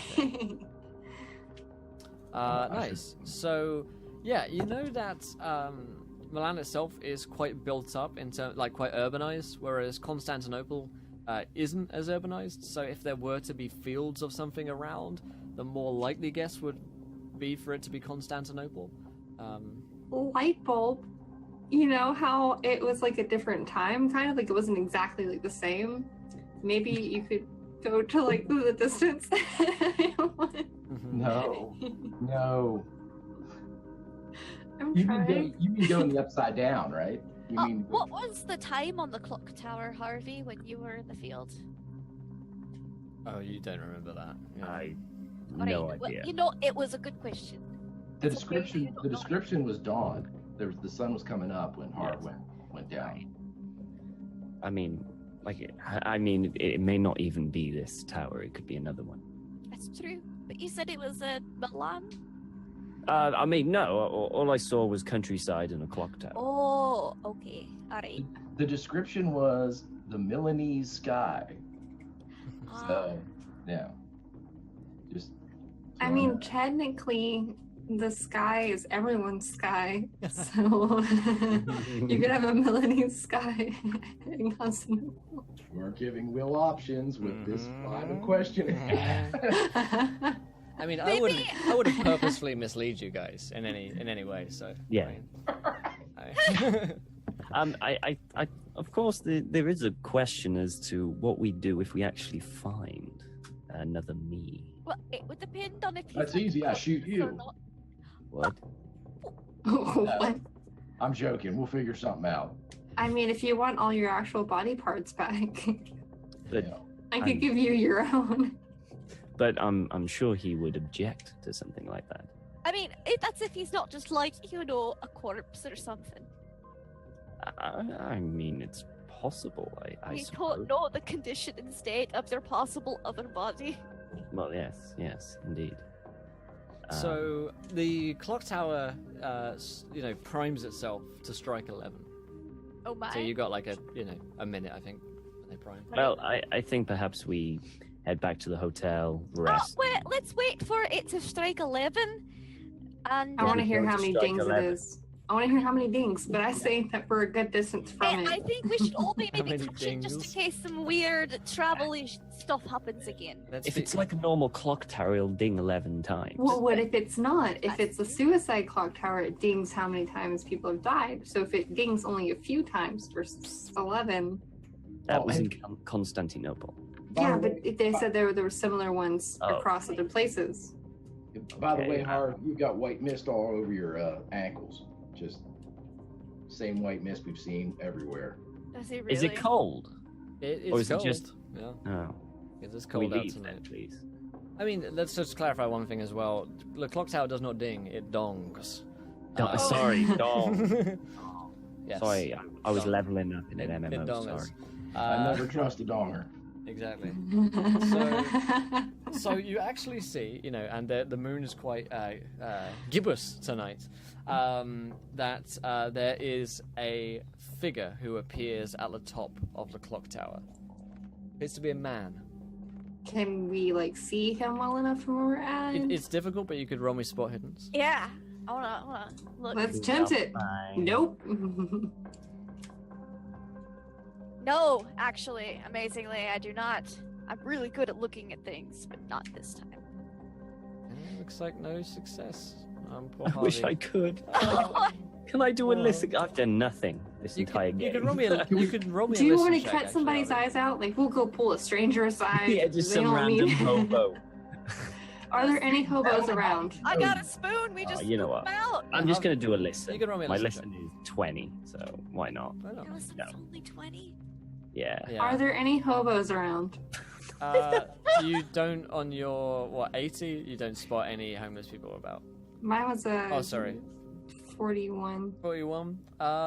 There's a tramp down the end of the street who appears to be probably asleep. No. Do you want eyes? Because I can get you No. some eyes. I'll get you an eye. You want I'm eyes, sorry, boy? but I can get you eyes. I still have my dignity. I am not going to sacrifice another living person just so I can see. Pat walks over. Oh, and no! He's got a little tear in his eye, and he gives Evelyn a hug, and he says, "Evelyn, nice to meet you." Pat. I'm not taking your eyes out if that's what you're asking. No, Okay. no. I mean, you're offering to do it, which is crazy, and Pat likes that. This is a new Evelyn. Oh, Psychotic Evelyn. I like it. Kind of. It's scary. Right. Okay. Bed. Okay, Will, when you say somebody appears at the top of the clock tower, Yeah. is it like blocking? Oh, are they going to ding it? Like I mean, dong, or are they gonna jump?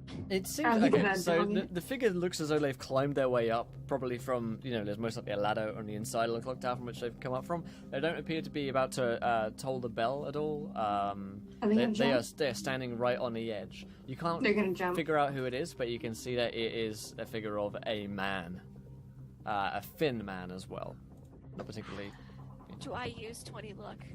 And Yell. Just see it. No, Me. just yell. Like, hey, what are you doing up there? Do a flip! Bet you won't. That's great. I don't So- think we're not going to reach him in time. We are not going to be able to see him. How high is this clock tower? They're 100 feet. I mean, like it's Oh. a real. If he tall- jumps, he's dead. Yeah. And we don't know who he is. I mean, one of us might be able to get there quick enough if we. I mean, As- it's He's gonna. gonna do an Assassin's Creed off of this thing without the. The hay barrel at the bottom. No hay bale! Someone move the hay bale!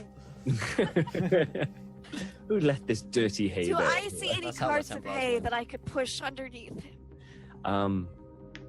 I mean, the clock is about to start striking. You can see the hand just about to move up to it. I don't think you would get up there in a minute. Yeah, Yeah. It's a long way up. Yeah. So, So I go catch him.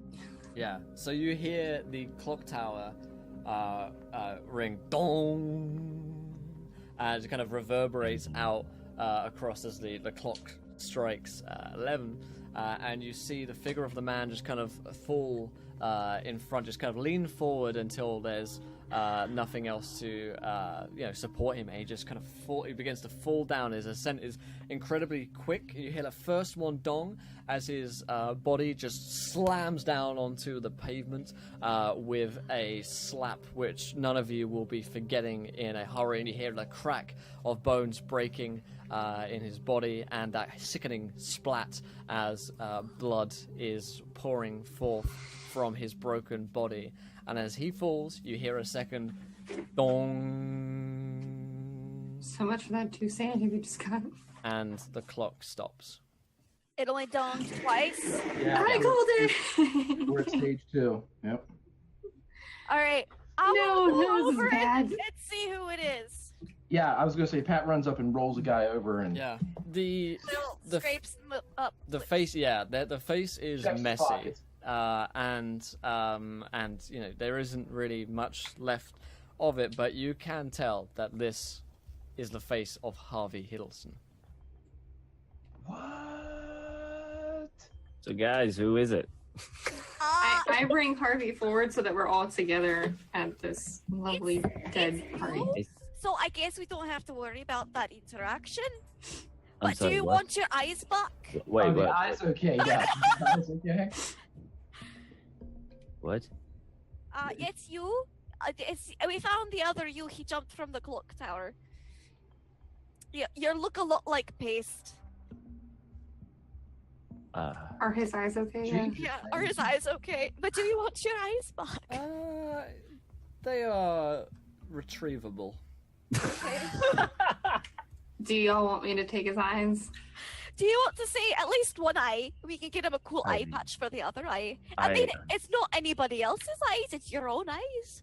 I guess. I mean, I won't be needing them anymore. I completely agree as I'm checking dead Harvey's pockets. So you go through his pockets, and any accoutrements that Harvey has on him currently would be in this man's pockets as well. So, licenses and identification. Money? 50 pounds. 50 I pounds. probably got my wallet and not like a huge amount of money in there, You're but a a bit. rich kid. If you're Well, you, if you have normal. if you have 50 amount. bucks, you got 50 bucks. Well, You got yeah, 100 bucks. We'll Yeah, call I it- got a pocket watch. We'll call it 20 quid, All Yeah, right. we got about 20 quid. Some ID.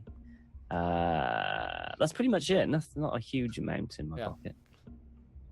I mean, I've got no- Okay, I want to carve his eyes out. All right. I would like with to an keep ice cream scoop. Wait. Okay, we haven't slept yet. No. We're at stage 2 too, guys. All right, so we take his head back to our hotel with us. No. We sleep, and then we get the eyeballs later. I need that rest because I'm gonna go Permanent. crazy. Yeah. Yeah. She teaches, Pat the spell, and it's fine. We'll just. I mean, it's not really that connected anymore, anyways. He snapped the rest of his head off. Oh, Nancy, get in my purse. Nancy stuffs it up in her garters with the rest of the simulacrum or gun or whiskey, everything else she has up in there. No, I put his head in my purse. God. Great. That's the last place anybody will look. As your I mean, why would you shove the head up her? That's where she puts everything. Everything we've ever found is there. I mean, I know it's been a while, but I mean, are we taking the eyes then, or just the whole head? We are taking his head, So we can Nancy, so we can go to sleep. or teach Pat the spell, and then we're gonna put the eyeballs in. Okay, but we still need to deal with the rest of this. Like he said, we were in phase 2. Like, this is bad. It's not great, but I maybe need to sleep at some point. So my pocket watch, is it at 2 or is it still at 1? Yeah. Yeah. So interestingly enough, the watch would indicate that you are still in phase 1. So So it is the death clock then. All right. Because the guy died. That's a that logical you killed. conclusion. Which tells you, I mean, and I'll give this for each one an idea roll, that 2 people have died today, Mm-hmm. and now you might want to do some math. Yeah, that means Katerina is okay. So that either Katerina's means still alive. that she Does it? is alive and that guy is definitely dead, or she died and he She came died. back. He's gonna come back. You know that. So Boss. Well- boss battle. So we can either go to the hospital and check up on her, Yeah. or go to the hotel and get some sleep.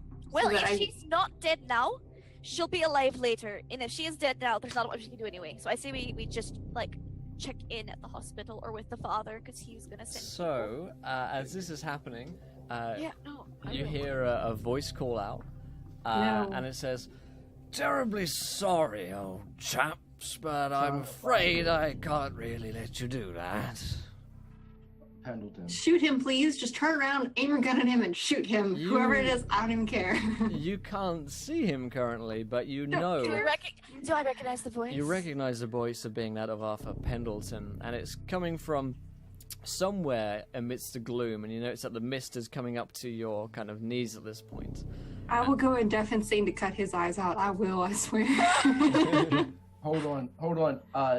Pat pretends to look around like he's looking all around, trying to find out where this guy is, and I'm slowly moving up, and I'm touching Harvey and Nancy and Evelyn. I'm kind of, as I'm looking all around trying to be amazed, and I take out my pocket watch. Mine's already in my hand if you want to, Oh, there we go. Click it. Okay. So you're kind of reaching for that, and you hear Pendleton say, Herbert West, was it? Well, yes, I'm afraid his works was rough. Oh, we're It's back. online back. for me. All right, so you might see me in chat there, guys, but it looks like the London server went down for Twitch, so I've changed to an American server, Atlanta. Oh, hey. So it looks like we should be okay from now on. Okay, so we were in the middle of some things. Mr. Pendleton, by the sounds of things, had arrived and was telling you that the cult of the Skinless One were basically paying him a lot of money to be doing this. How much money? How many pounds are we talking about here? So yeah, he says, so you'll understand, it's all just good business. Now, if you wouldn't mind handing over that timepiece, just throw it into the mists. Why? Well, dear, because I told you to, and you're going to I'm just trying to get, your orders clear. Were you here to kill us, or just take a timepiece, or, I'm just awful curious. Well, curiosity is what got Herbert West killed, and, well, let's just say that I wouldn't like to harm such beautiful young ladies as yourselves, but if needs be, then I will. Oh, so you're not set to kill us. That's most likely. Or you're a liar. Are you a dirty liar? There are many possibilities, my darling, but perhaps you should consider exactly what is true. Well, Now, I don't have a timepiece, so sorry. Click it. Will, can I listen to see if I can pinpoint where this guy's coming from? Yeah, me too. yeah. I can listen real good. Yeah. My listen Some is real good listening around there. at a 70. Oh, Here we yeah. go. We both got him. Nice. As if he says, yeah, I can find him. So both of you succeed, but both of you have two different ideas as to where he is. Pat thinks he's ahead, Nancy thinks he's behind. Oh, wait. I'm gonna look kind of at the corner of my eye at Pat and raise my eyebrows and kind of questioning, should I go ahead and click it? Pat, of course, looks directly at you and goes, "Yeah." So discreet. So she's clicking it. She is getting the hell out of here. Touching. Yeah, we're all together. So she clicks it. As she clicks, Pat pulls his guns because I think as soon as we click, we're gonna be in the next phase where this sumbitch is hanging out. Because Yeah. I've seen too much of these assholes. I think the second phase is invisibility, and I'm ready to rock and roll on these guys as soon as we come through. Yep. She's also ready to click again. So she's still grabbing onto Pat, even though he has his guns out. She's got him. Got Yeah, I've got one hand on Pat, one hand on Harvey. Okay. Yeah, it looks like Twitch is globally having a couple of issues by the looks of things. Yeah. When I go on Twitch, it's like, you follow no one. Yeah, fuck. it's messed up in general right now. Yeah. Well, there you go.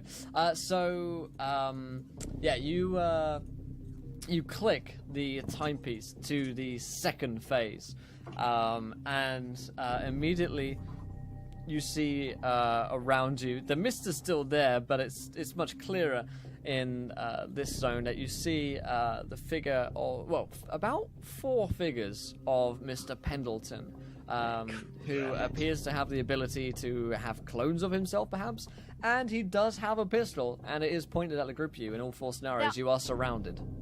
All 4 of them have pistols? They do. Oh, fuck.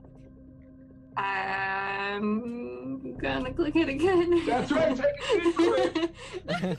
She panic clicks. Her anxiety's going. She's just clicking. We're just gonna find a better scenario, guys. Yeah. Reload. Okay, yeah. So, quick save.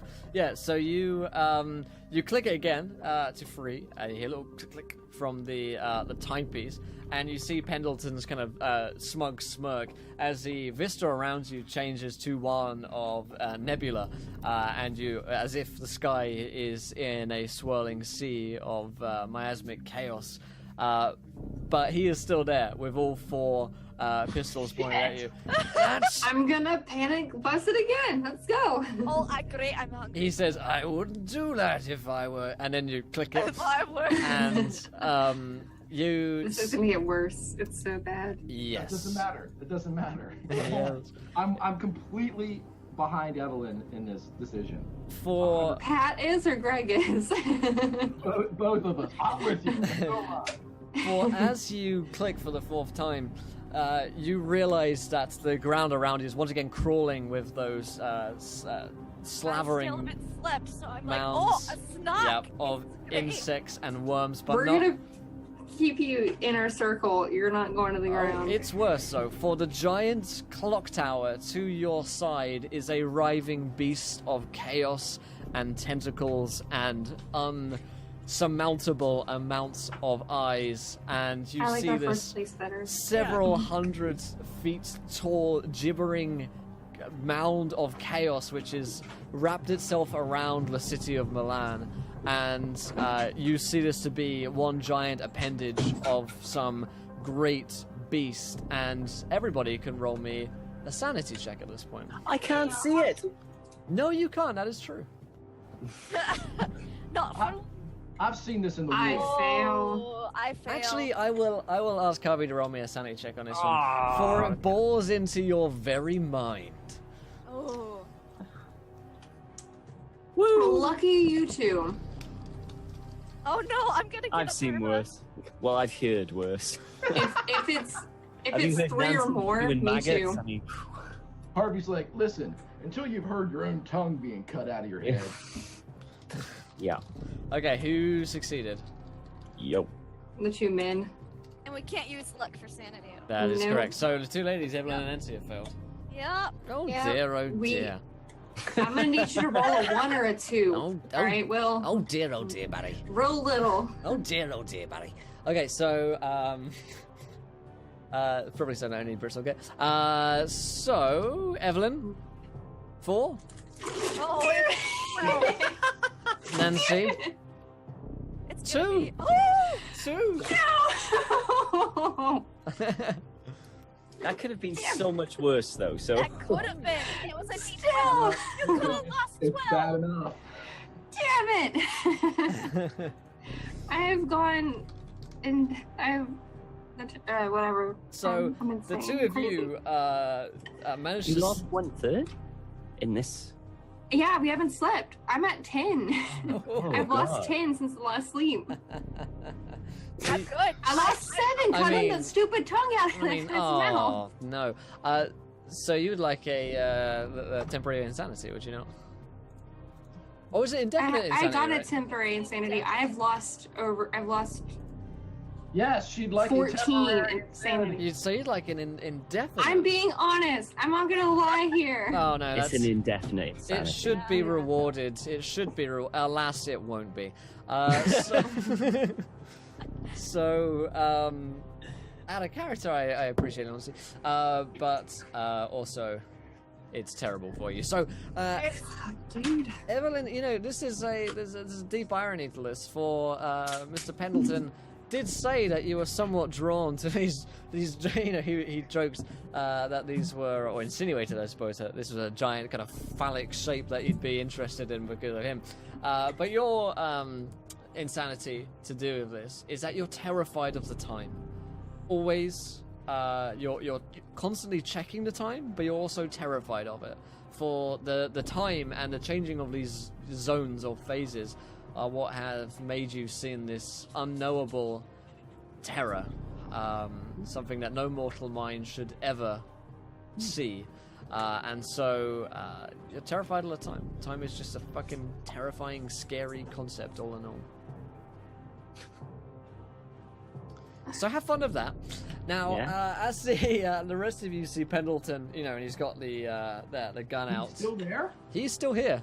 Pendleton's... The 4 guys with the gun, Yep. You're muted. No, I'm not. I'm just... Not you. She was trying to talk. Okay. Is it 4 Pendletons still, or just 1 Pendleton? There are 4 Pendletons in all 3 phases here. So Evelyn, being afraid of time now, has dropped down to kind of like a fetal position, but like the squatting kind of one. She's dropped the timepiece. She's freaking out because this is changing time and space and everything. She's freaking out. So she dropped the timepiece? She's dropped it. So she fulfilled whatever Pendleton asked her to do. What? You put Pendleton asked you to put the timepiece on the ground. Yeah. And you did that. Yeah. That is true. Okay. So, so as you kind of drop it into the maggoty floor, Pendleton kind of grins, all 4 of them grins. He says, "Thank you, I thought you'd come round to my way. Now, if you don't mind, I'll leave you to sort this mess out on your own."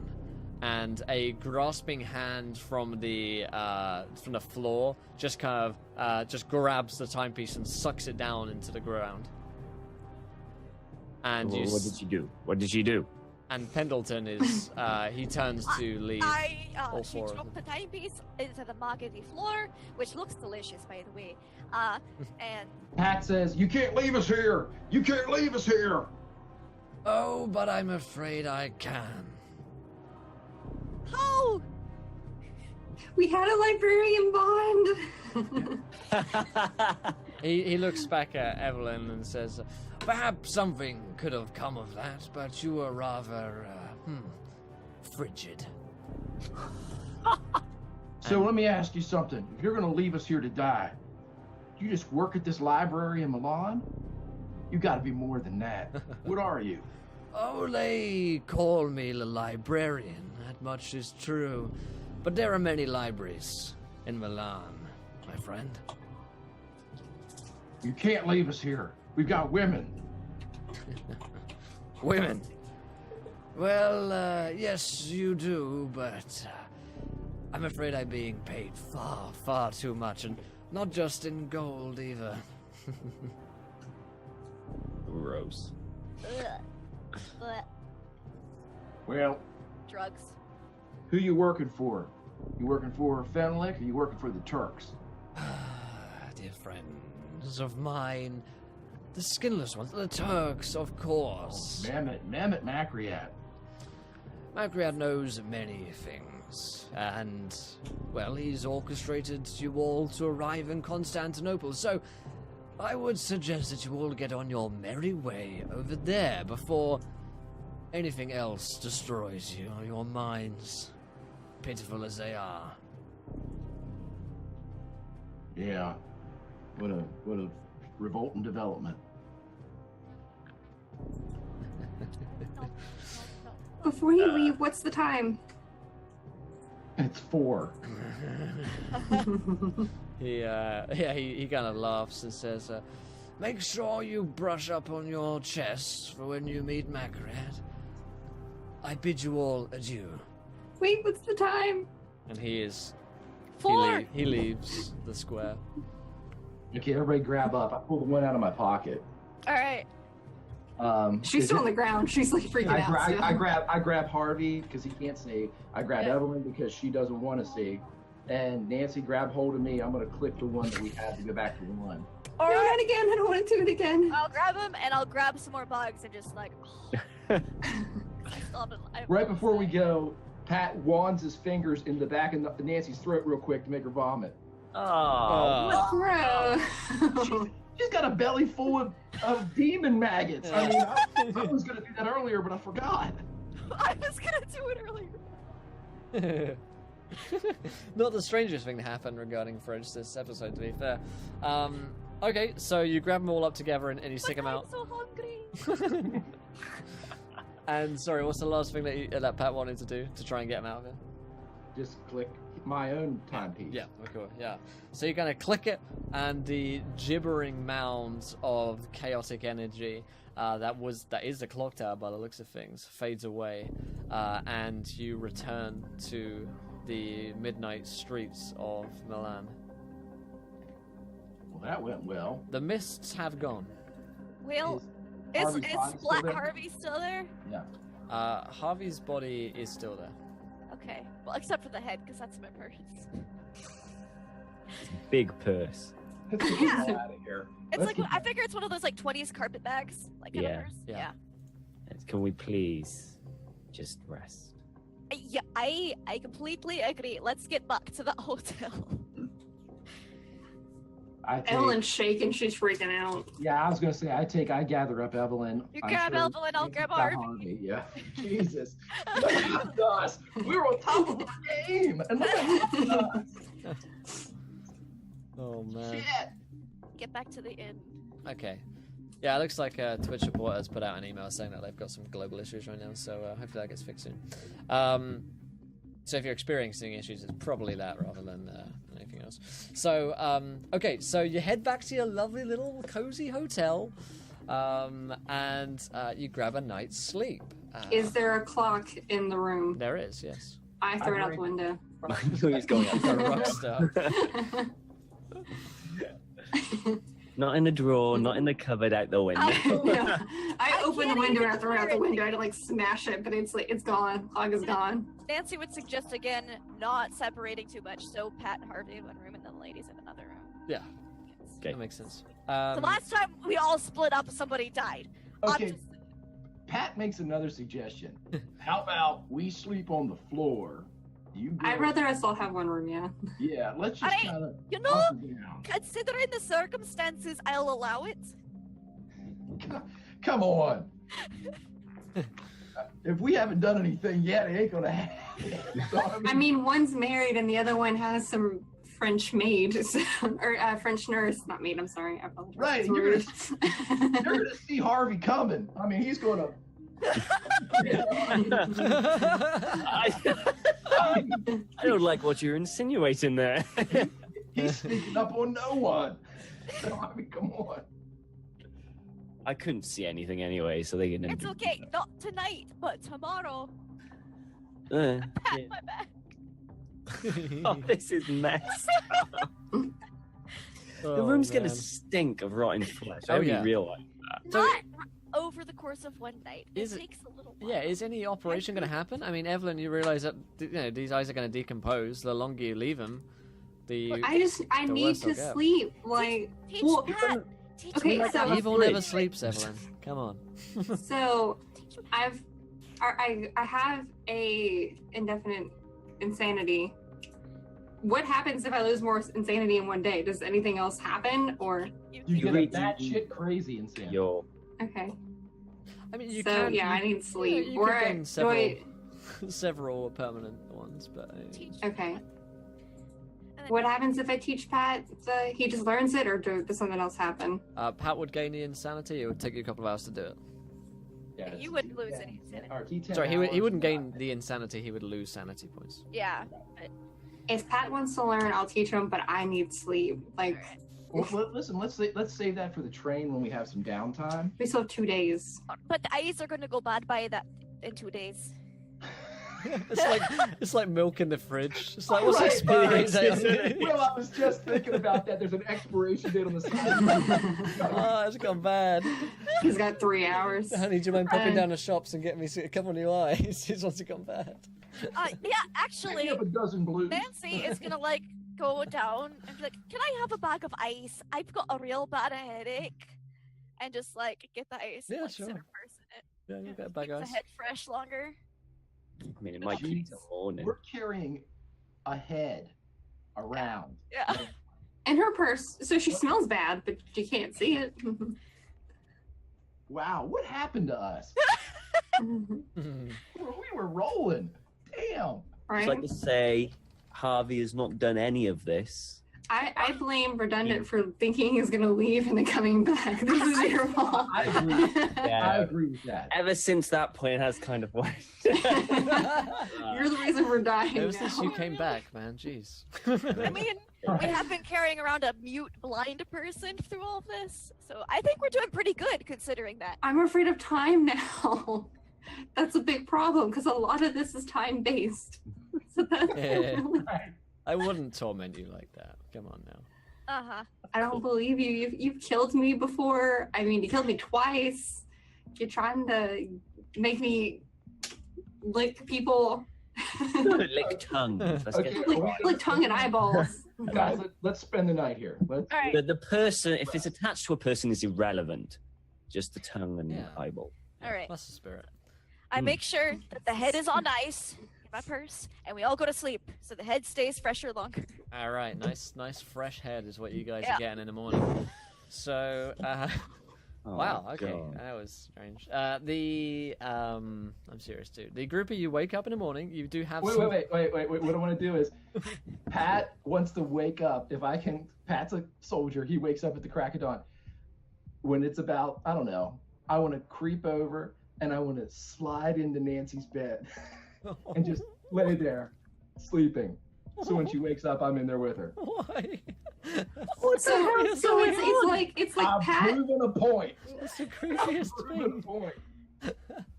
All right. Nancy's gonna smack you. So Nancy, You're getting thrown out of that bed.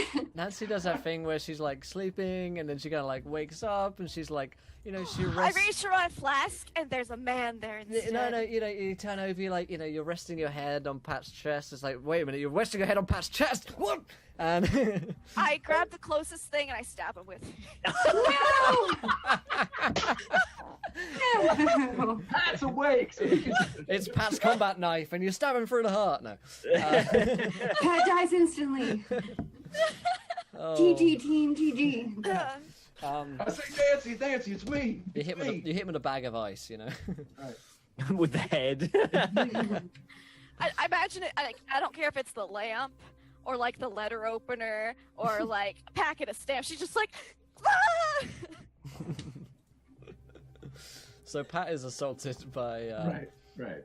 Well, yeah, but I'm sure can calm her down after a moment. But Pat, do you explain yourself? I mean, this is rather strange. Yeah, let's see. Right.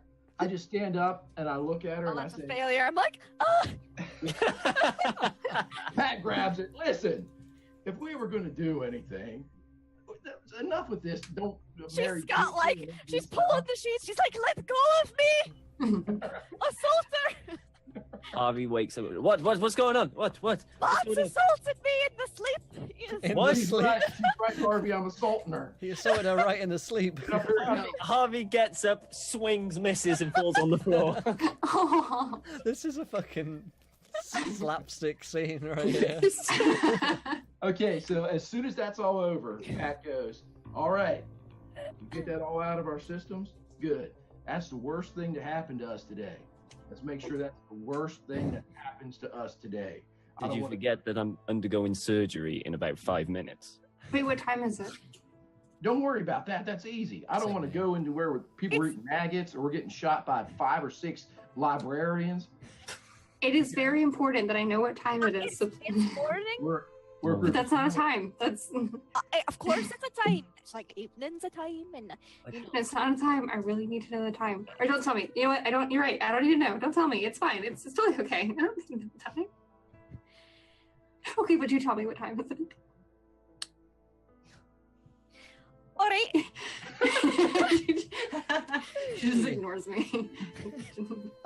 Jerk. She's more like really weirded out. Like we slept and she's still going on about time. Wait, I thought it's indefinite. I thought it like continues. Yeah, I know, No, but yeah. Nancy, we've not had Oh, okay, all right. insanity before. This is our first indefinite insanity. Okay, making sure I'm playing correctly. Yeah, no, Nancy's just confused. So she's like, okay, more like weirded out concerned. Pat puts his hand out for Nancy to take it to help her out of bed. And So she's not taking her hand. you're not gonna take it? Okay. Pat says, listen, I want you to go into the bathroom. I want you to make yourself throw up. What? I want to make yourself throw up. I am not doing anything. You ate some questionable shit, Nancy. I want you to go in there and throw up. So you did assault me. Oh, come on. You thought last session was the best stream? Nah, it's this one. Jesus, no, get in there and throw up. Okay, everybody else, hunker down. Why am I talking? I'm not the leader. I shoot shit. Okay, so Evelyn's gonna get a knife and take the decapitated Harvey. Wow. Wait a minute, you want to teach me? I don't know if you can teach Well, it takes time. Like, he's got sanity. Can she like teach while she's doing the surgery? So, for example, she's like, okay, she does do one eye and teach him, and he does the other. A practical application. Okay. Yeah. Okay. Split the eyes. All right, so when it's gonna be like that. Oh my god! You're cross-eyed. Well, yeah, you have to put the right eye in the right socket because you know you will look a little bit boss-eyed. Okay. Okay, so describe to me in gruesome detail, if you would, Evelyn, the nature of your operation. Good morning. I hate that. Good morning. I hate that I have to do this. Okay, so we're gonna take this. It's not like splattered per se, but he did jump from a clock tower and splat against the ground. But his eyes are like salvageable, so I'm just gonna like kind of pop the left eye the rest of the way kind of out so that I can cut it. You want to use a spoon? I have a spoon. I have like the sacred knife or whatever, so I'm gonna kind of like use that because I don't. Right. And I'm going to like cut the tie that it connects it to the body. Yeah. Okay. This is disturbing. You going for like a spooning kind of in, or are you going for like a precise sort of like incision? Precise kind of like incision, so that when we put it into him, it's an easier transition versus the and then okay, I guess this is how this goes. Wow. Is the skull fractured? I'm assuming it is from that height. It is, yeah. Okay, well, I don't want to be too gross here, but the easier way to do this is, let me get that knife, I'll cut the skin off of Harvey's, like back around his scalp, and I'm going to take the skull apart, and then we can get to the eyes easy peasy. It's a good thing you don't see this. All right, I'm just going. Yeah, you hear this sickening I'm behind kind of Harvey crack. with like a bottle of whiskey, and I'm just like... You're watching his face be mutilated while you have like a normal one, kind of like symphony. Nancy, how are you doing? Oh, it's terrible. I woke up and there was a man in my bed. And I know, Nancy. I know. It's it was horrible. Pat's sitting there opening up Harvey 2's skull, and he goes, "Really? That's the worst thing that's happened to you." Oh my goodness. So yeah, you hear the sickening kind of crack and that that sound like cracking open a coconut or like prizing apart like a melon, essentially is what's happening. And it's a messy process for certain, but you can get at the eyes without damaging them too badly. Now, Evelyn, and with Harvey's kind of ruined like holes basically where his eyes were, you can continuing to chant and cutting them with your sacred knife to restore vision to Harvey. I'm putting the left eye in the left eye socket. Now, who is witnessing this? I'm guessing pretty much everyone other than Harvey. Everybody, yeah. Yeah. Okay. So, first of all, we're going to roll for Pat's learning of this. So, if Pat, you want to have learnt this spell during this process, is that correct? Yes. Yeah. Yes. Okay. You lose 3 sanity whilst Evelyn kind of teaches you that process, which isn't so bad. And then Evelyn, I believe it was 2d6 last time, wasn't it? Yes. Mm-hmm. Evelyn loses 10 sanity points from doing this. She's teaching it to me, right? Yeah. But she's No, but I'm still doing it. She's still acting. It's because yeah. I'm doing it. I lose the sanity. you're gonna do the second eye and lose more sanity. Yeah. Oh my god! Yeah, this is I look over Four. Harvey and I say, process, "Buddy, guys. I hope you know what we're going through. Yeah. This is awful." So Evelyn loses... Can I have a nap after this? I need more sleep. Can I have a fucking nap, please? Because that's another temporary insanity right there. We're just gonna man. like have it stay in the hotel day, like Well, we got 1 day to kill. we do. Do we? So we don't have Not anything crazy else to like do that. in Milan. So one other thing as well is that Nancy will lose a d6 for witnessing this. Oh, I'm gonna close my eyes on the second one. Yeah. Or since I've already seen it done. You lose Last one, you're good. Yeah, it's only going to be the first one that we're going to roll for because okay. it's a kind of prolonged horror which is occurring. So Harvey has one eye restored to him. Which eye did you choose, everyone? Left eye. I did the left eye. The left eye. So Harvey's left eye reanimates and starts looking around. Sickeningly low, Harvey. It rotates 360 degrees. Oh! Did I not attach it right, or does it just does that? Oh, it's good, but yeah, it's been left overnight. So, there's some amount of decomposition, and there's it's basically a loose wire. It works perfectly fine, but you can, like an owl, rotate, like an owl's head, like your eyeball around. And just see the inside of your head. And see the inside of your head. It's just blackness. Yeah, it's like closing your eyes. So you can do the most It must be exaggerated freaky for eye you guys roll because you ever. would see Yeah, you see the kind of the membrane. white. If I do that, it's just white and the it's veins always and gross stuff, back so there. Yeah. I You do won't the be most doing that very often. Unless you don't. really want to emphasize something with like a eye roll. Yeah, the Freaking ultimate clever. eye roll. So feel done like- with this right now. My eyes literally go to the back of my head. Yes. Okay, so that's one eye. Oh God, I can see. You might want to close that eye. while Close it back. I'll cover his left eye for him. Okay, so do we really need to do the second one? Well, I'd rather prefer. So I teach you perception is so that you can know it, and then you don't want to do it now. I see how it is. I mean, fine, whatever.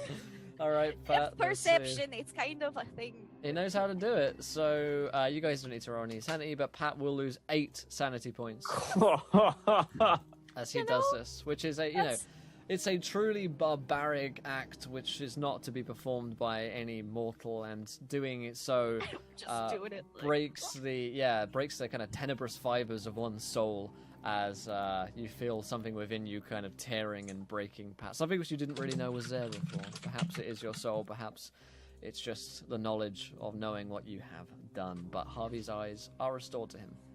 Yeah, but as far as Pat's concerned, this is for his buddy. Yeah. And no matter what he has to go through to get him right, he's going to do it. So.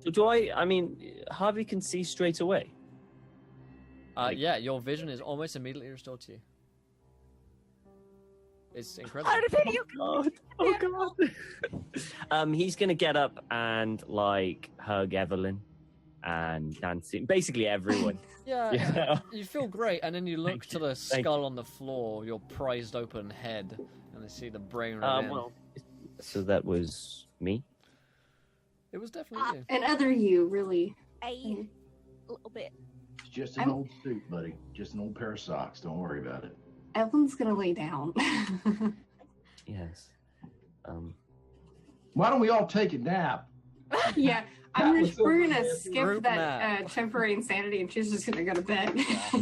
Yep. It's wise. Pat, you wouldn't happen to have a spig gun, would you? Spare gun? Yes. Well, we searched for all of your items on the body, and I'm assuming that 38 that I gave you in your old body would have been in there, correct? Yeah. Oh, yes, I forgot about that. Yes, I forgot about the old 38. Yeah. There's your gun, my friend. Oh, brilliant. I go, is it like a thing, or is it It is a thing. It is a spin thing, yeah. Okay, that's good, because he's going to go, all right, I've had enough of this bullshit. And start loading. We are not going anywhere. Pat's like, yeah, let's do this. No, Lock and load. Evelyn's very nap time. Let's not. Children in bed. No, I am not getting in that bed. Evelyn doesn't care, suggest- she's sleeping. I don't think there's anything in Milan that we need to do, is there? I mean, there's that bust that, her father's package, but I think it's just going to be in Constantinople, and we shouldn't worry about it. I agree. I think the Turks have already got it, and they go in there. So Must have a rest day. Mhm. And, We never checked on her, did we? I'll send her to the hospital, see if we can check on her, see if she's alright. Yeah, I'd like to check on Katerina. Okay. Then we'll know for sure who died. Aye. Yes, that's a good point. Okay, so yeah, you head out. You know, you take your little siesta, whatever. Take a little nap, and It's like, if I don't get my nap, I'm not going anywhere.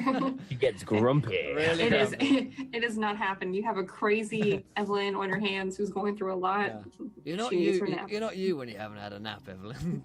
Have a Snickers. Right. So yeah, you head out. Snickers. You head outside, and you don't even have to get to the hospital. For there are the same kind of courier crier boys who are out in the streets announcing the death of Miss Katerina Cavallero and the ordeal at the opera house, which does detail a couple of suspects who are believed to be involved in this. And But they don't look like us, right? Yeah, and you know that there are unnamed suspects that the police are looking into. They don't say anything in the papers. It could be you guys. It may not be. But the whole kind of they have chalked it. What they have chalked up to is that there was a mistake in the start and like the prop set. So someone thought that a scalpel was meant to be a real scalpel, and then the guy got it wrong. And so it's not framed as like a murder, more so than a tragic accident, the death of Miss Cavallero. But when we do something, it's a murder. I see. Yep. Right. Yeah. Boy, oh boy. I can't wait to get back on the train. Miss Felicia's going to have a field day with this. Right? Yeah. So here's what really happened. There was another Harvey, and he jumped off the clock tower, and we took his eyeballs, we stuck them back in his face, so he's not blind anymore. Yeah. Good thing they are my original eye, you know. Yeah.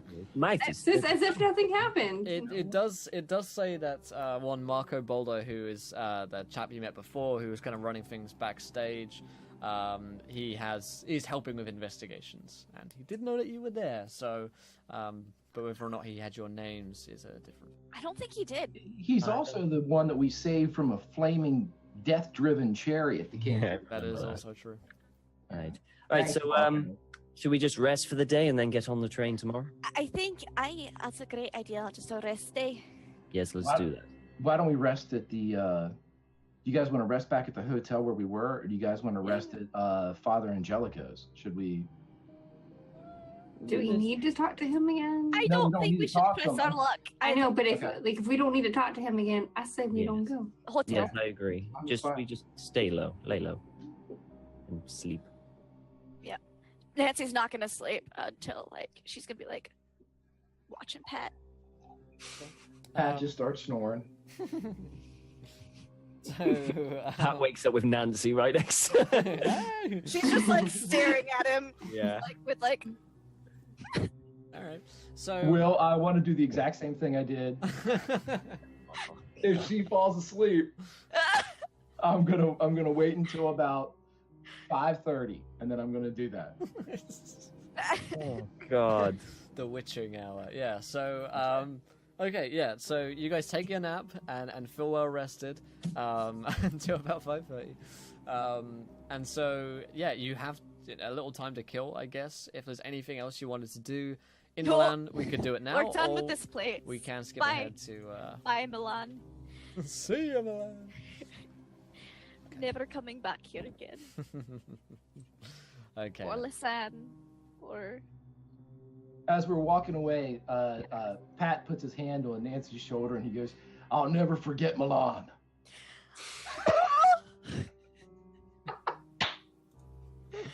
she just starts gosh. Evelyn's gonna grab his ear and pull him forward, stop tormenting the girl. It takes your mind off of things. She won't eat bugs if I do it. Okay then. So, as you head back to the train station, you see that the Orient Express, despite actually some snow at this morning, is preparing to leave. And there's once again a feeling of dread or unease or general disquiet, most likely due to the death of Miss Cavallero, who is one of the very kind of prominent passengers aboard this.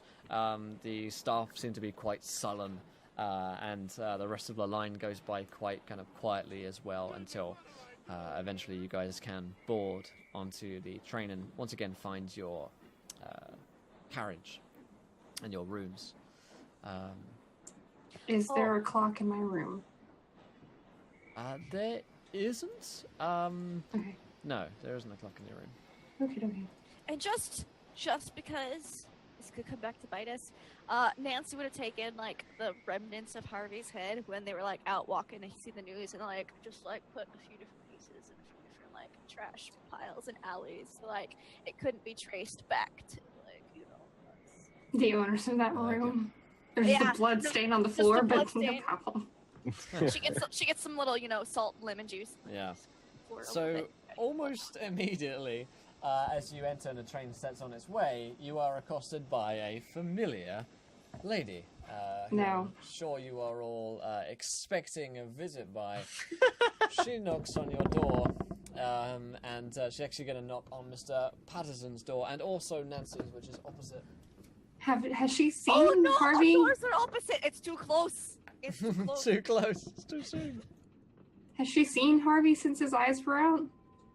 I don't She is not. She Okay. doesn't know that my she saw eyes the two have of been. you. Okay. Saw the two of you. Gather Excellent your stuff. tongue, though. So she went to She's got- Nancy's and Yeah, Pat's. I mean, you guys all hear her, and it's in fact knock on all of your doors, basically. It's just kind of, bit of a rabble rouser. Yes, I answer. and of course this is Miss Felicia, the reporter from the Times, who is writing a story called Old times? Oh no. Horror. Can't talk to them. Writing a piece called "Horror on the Orient Express" regarding these figures and the series of murders that seems to be somewhat connected to them. However, Pat and Nancy have something of a story that they're selling her in return that apparently might be more interesting. However, she is not willing to be quite quickly fooled, she suspects. So she's kind of taking everything they say with a pinch of salt, and she has not made any promises not to print her story, which she definitely thinks is quite interesting. So she gives you all a look. Again, she's a beautiful lady, in her mid-20s, and she's got her pen and notebook out already. And she just looks at you expectantly. Well, what have you found out for us? I think we should talk inside, don't you? Yeah, I would motion for people to come into my room. Just come on, out of the hallway. Sure, whatever. She steps inside, and okay, so she sits down and she says, "So, care to explain? I can only imagine that you are involved in the mysterious death of Miss Cavallero." That wasn't our deal now, was it, Miss Felicia? Our deal was you were to tell us something that we didn't know. If that worked out, then we were going to tell you something that you didn't know. I keep an eye out on the train. For Wait, you made a deal with her? I know, Pat made me do it. Pat looks over at Nancy and goes, "Calm down, for God's sakes." I'm not quite sure I understand the nature of that particular domestic, but I'll leave you to that. Fine, what is it you'd want to know? I have done some digging, but I'm not just going to spout information at you. Well, I told you what I wanted. Anything strange on this train? Anything? It doesn't have to be all at once, Yeah, give us a little something. Give us a taste, Miss Felicia. You're a reporter. You know how to bring in the readers with just a headline or a byline. Give me your headline. Give me your best one. Very well. How about this? Dead Turk rides on Orient. Mehmet Makriat. Already got that one. Next. Well, how much do you know about him? Well, we know that he's been dead about 24 times, and he made the clock towers in the set of timepieces about 3 to 4 centuries ago. Let's just not discuss the timepieces. Can we just avoid those? Clock towers. I don't want those either. Let's just anything revolving around, certain times of day. That's just, Oh, I forgot you're sensitive to time. Well, did you know that he also spent a extensive period of time in Lausanne? in Lausanne. What? She looks at Evelyn. You okay? Evelyn, maybe you should come with me. You two seem to have made this deal. We'll be in. No, Harvey, you can't leave me alone with him. Nancy, you'll be fine. I'll step out. How about that? I will go. Come now, it's about time that we all just started being honest with each other. Oh, okay. That'd be awesome. There are words we could use instead of certain words that have been said. So let's. Maybe Miss Felicia, you have something better than the fact that this guy spent a lot of time in Lausanne. And other stops along the Orient Express. He spent a lot of time everywhere. We've got this guy dating back 3 or 4 centuries. Everyone's gonna have to step outside. We shop in London. Centuries, oh god. Everyone's about to have a heart attack. So she says, "Fine. Let's see. How about this? He not only is it strange that this man or man going by the same name has turned up at various different parts of history, seems to have built clock towers in every major city or settlement which he's spent a lot of time in." Correct. We got that one too, and the main one is in Constantinople.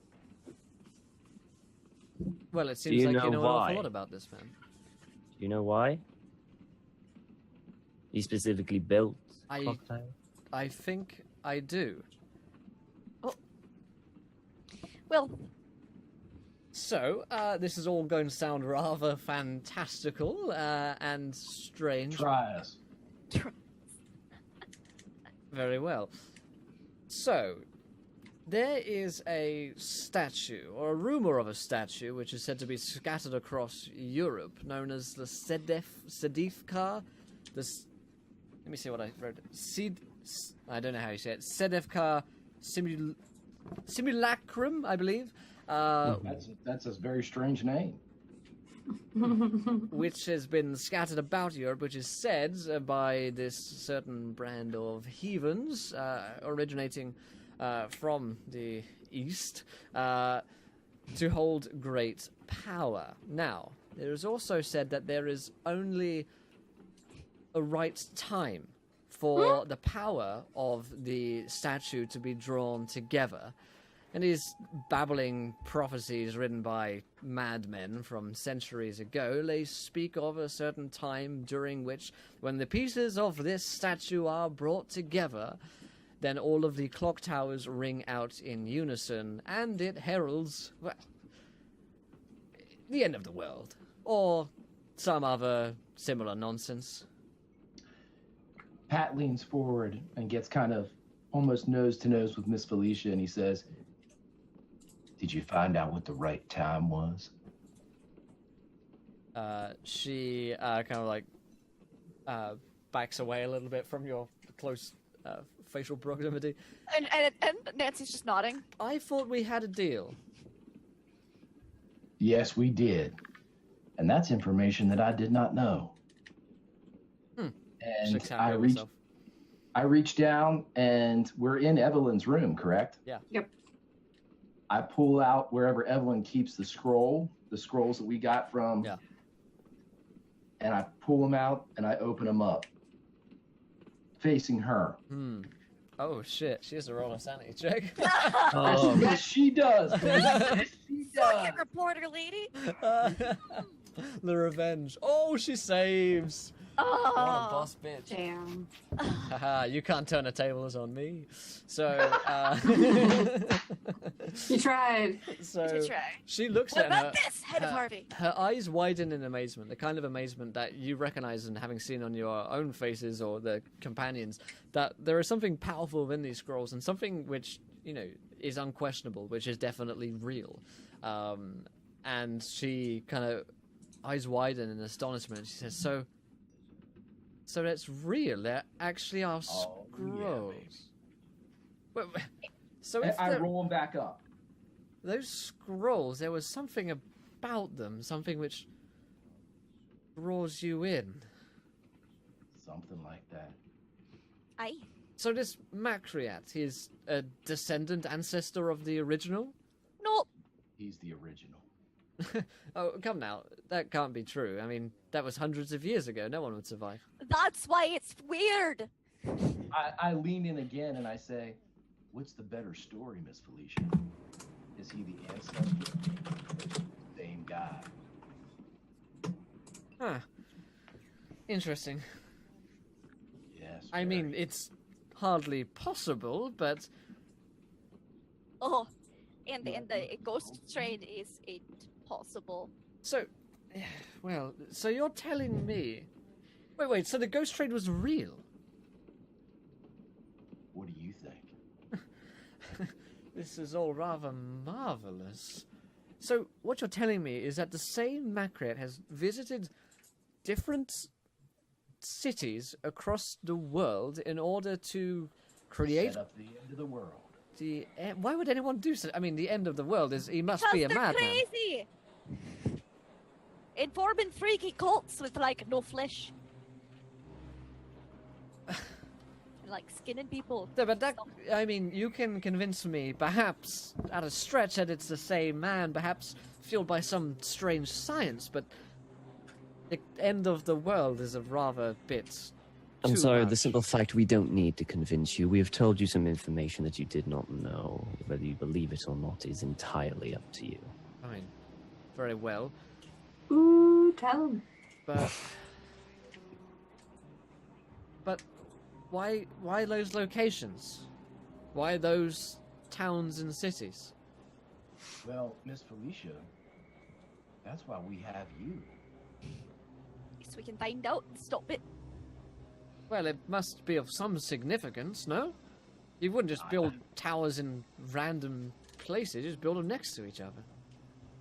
I think it's some type of nexus that's spreading out. But you need to figure out why, and then we'll talk again.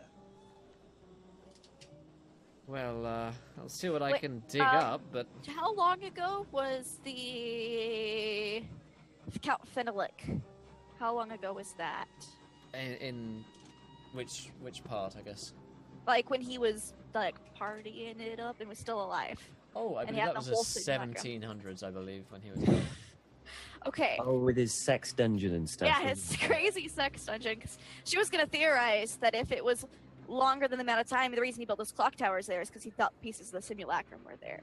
But no, if it's only been since the 1700s, then never mind. That ruins the theory. Well, it would. I mean, this is outside. I'm not saying this in front of Miss Felicia, but I'm saying out of character that it would seem like the simulacrum's the key to some type of engine. Mm-hmm. If we plug it in and put it in this clock tower in Constantinople, because when we were in the dream Milan, we saw that the clock tower had enveloped Milan with its tentacles, was squeezing it, and Milan itself was depressed, and there was people walking around in abject misery and stuff. Mm-hmm. So it looks like the effects have already started to kind of, matriculate down through the different phases. So we need to stop the construction of the simulacrum and the triggering of all this shit. Yes, I believe Professor Smith said to destroy it, we need to have the statue as one, and then we can destroy it. Yep. So that's what we need to do. Unfortunately, they need the statue as one to actually start the whole process, so it's really a... Mexican standoff. Yes. I mean, they have 2 pieces, we have 2, 3? Ooh. 2 pieces. We only know A that they got leg? one. And an Yep. arm. We don't. They have the torso, as far as we know. We don't know. Right, but there's more than one faction at play. Potentially there's the Turks, and then there's the Fenelic. Fenelic. You also have the Christians involved as well, it seems Oh, like. the Angelica. So this could really be a whole load of factions coming together to try and Stop it. Oh, but start it. or start it.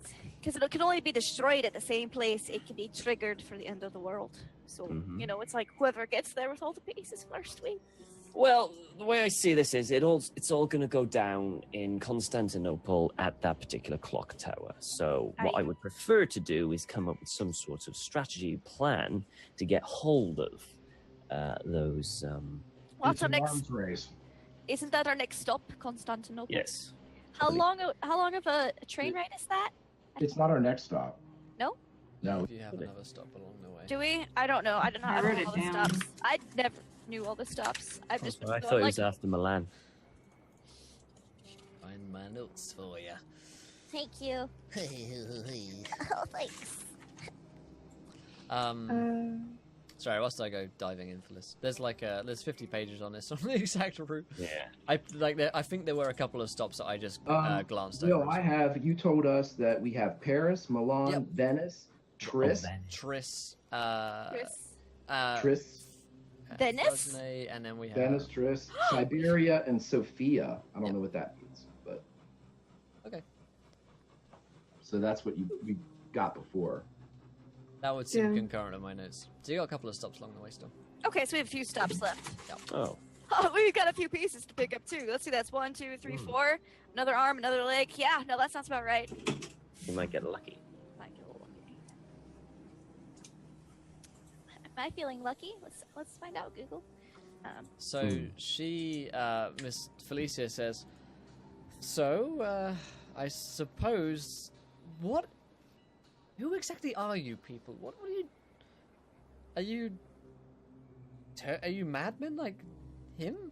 Oh no, we are just, We're the trying to save the world. I was trying to think we're the Guardians of the Galaxy, but I couldn't think of anything that cool. We were in the wrong place at the wrong time. And now we're trying to do the right thing before it's the wrong time again. Can we stop talking about time? And he nudges over towards Evelyn. Why? What is wrong? I did step out. I'm out in the hallway. Yeah. I've already left. What's wrong with Evelyn? Yeah, she seems disturbed, that girl. Is she quite alright? Yeah, she's been through a lot. There's been a lot going on. And Yes. now, off the record, tell me, and I won't print this in the article, seeing as I see us more than just that now. What happened at that theatre? Well, so this guy who's been dead a couple times. We'll tell you that as soon as we hear your next batch of info. Oh, I've got more questions than that, but fine. Oh, I'm sure you do. So do we. But this is a relationship, is it not, Miss Felicia? Like you said, Of it's sorts. more than just subject and reporter. You're inside now. You know how crazy it was looking at this scroll? It might be best if you don't know every Yes, detail. I'm wondering quite how far down the rabbit hole I've gotten. Well, I will leave you for now, and if you wish to find me, you know where it is. Absolutely. Gee. On the train tracks. Psh. She nods to Evelyn as she leaves, leaving you guys alone. Well, that went well.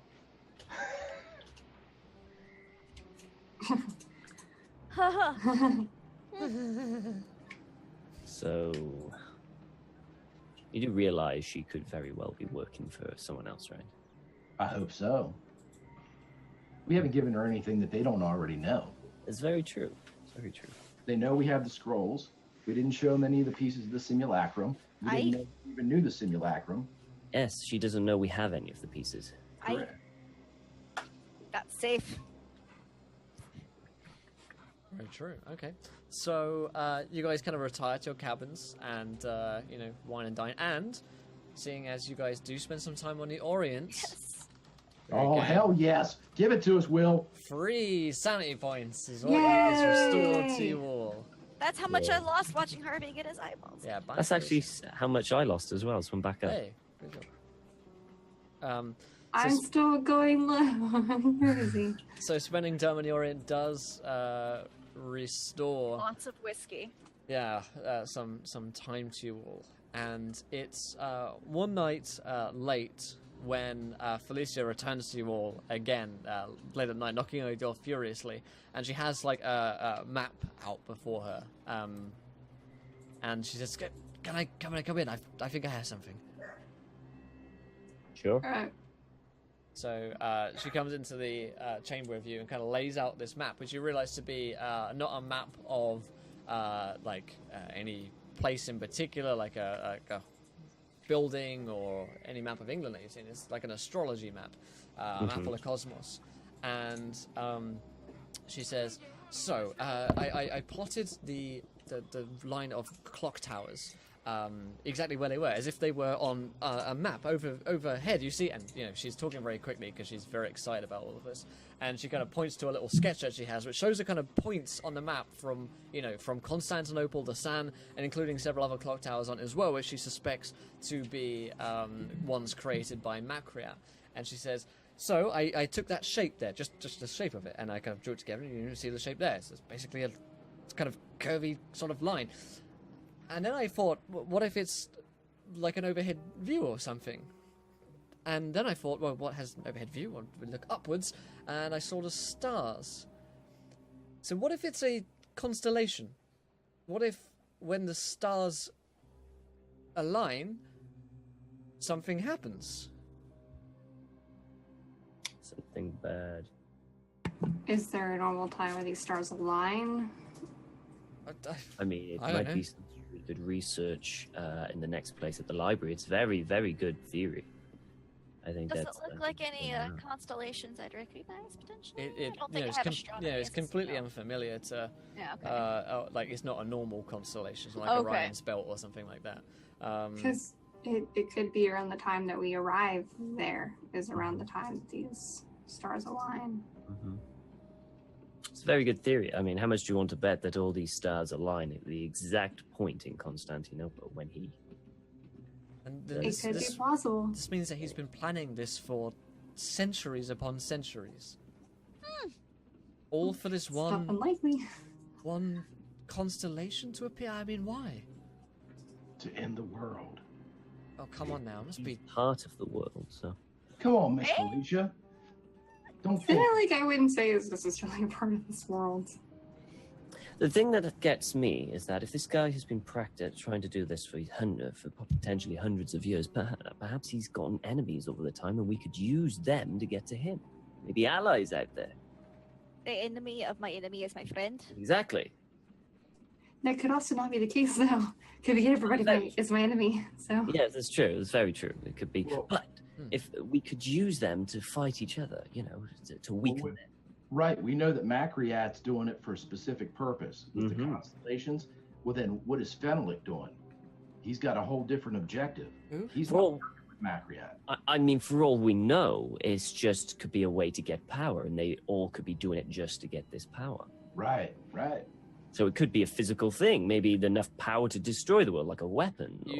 You feel a white mist creeping in underneath the door into your chamber. No. I put my hand on the gun. Then I pull her up against the back of the wall, and I pull out one of my guns, point it towards the door. Yeah.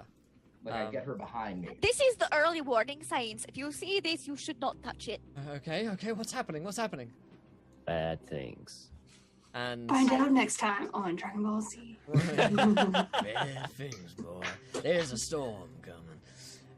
You basically pop right against the door, and she's kind of wondering what's happening. As this white mist fills the chamber, and you all hear a voice that says, "Oh, it's a little different than that. Perhaps I can explain." And that is where we're going to be wrapping up tonight's episode of Horror on the Orient Express, my friends. Yay! I love playing on the Orient Express. Such a fun time. And to think, I loved trains so much before we started. Right? Yeah. Yeah, never using them again. My relationship's indifferent. You're just terrified of time now. Right? Because there's the movie coming out, Orient Express. Every time I saw that trailer, I was expecting something. I saw it on freaking Twitter. I was like, too triggering. Right. It's PTSD. So, we are wrapping up here today, folks. But I will be back on in 2 hours' time, which is 8 p.m. Eastern, for the Starfinder premiere reveal. I'm going to take a break, get some food, hang out with some folks, and then come back online for this. So if you enjoyed the show, hit that follow button and join us. We'll be back online in 2 hours' time. Also, if you haven't done the Kickstarter thing, sign up to our Thunderclap for our Kickstarter launching in just under 2 weeks' time. The Disorient Express, I like it. But let's go around the cast and crew of players, and do we enjoy ourselves? Where can we find you guys online? Let's start with Mr. Redundant. Sorry for keeping me up so late, dude. Yeah. Nightmares. Yeah, I mean, it was a lot of good fun. It's good to be able to see and chat and everything again. So I'm now a bit more useful to the party rather than a burden that I was for the past 2 episodes. So that's nice. So that it's nice to be able to come back, and somehow I feel that we're only just about it in the real. We're getting to the real meaty stuff now, like the real kind of like. The stuff you save your The luck horror for. to come. Yeah. Everything before has been like just little bits. Now the true horror is about to hit. So yeah, we're screwed. But yes. You can find me on Twitch. I'm a variety streamer. I stream different times. New job. I stream 1:30 p.m. GMT Monday to Friday, and I just play a variety of games. Yeah. Very nice. Greg. Oh, love it as always, man. Just have a blast playing with you guys. This is, like, I think Redundant said it best. We just opened the book. Yeah. We are just where we need to be. You can find me on Twitch or Twitter at Grimjack21502. Also, I don't know if we've announced this, but the Middle Earth campaign starts next Monday. So you can find me there as well. And as kind of a correlation, I will be playing Shadows of Mordor on my lunch break stream from 12 to 1 Eastern time. So join me there, but join me here, because this is where it's at. Oh yeah. Fantastic. And Lindy. Crazy. I love that Pat decided to screw with Nancy. But Nancy is just, she's already really paranoid, and that's just, it's gonna right over the edge. Yeah. It's great. A lot of fun. Crazy. Never stuck a head in my purse before, but first time for everything. Yeah, so you can find me on Twitch, Twitter, Instagram at LaughLoveLindy. I stream D&D, Dungeons & Dragons, in about 2 hours, same time as you will. At my channel, we're doing Out of the Abyss, and I'm playing through Dragon Age and doing cosplay streams throughout the rest of the week as well. Awesome. And last but not least, Haley. It's been a game, dude. It's been a game. Such insanity loss. Now I'm afraid of time. I don't want to be annoying with it, but I feel like that's how she would act with, like, what time is it? That's seriously, like, tell me what time it is. Oh, please don't. Never mind. Oh, no, please do. So I'm trying to not, like, be annoying, but I'm also trying to, like, convey that she's afraid of it, but wants to know, and it's hard. But yeah, I'm a streamer as well. I stream variety games. Today, pretty much right after this, I'm going to be doing something different on stream. I'm actually going to, like, paint my face kind of thing, and then we're going to play some Diablo 3. So if you want to see that go really bad, then yeah.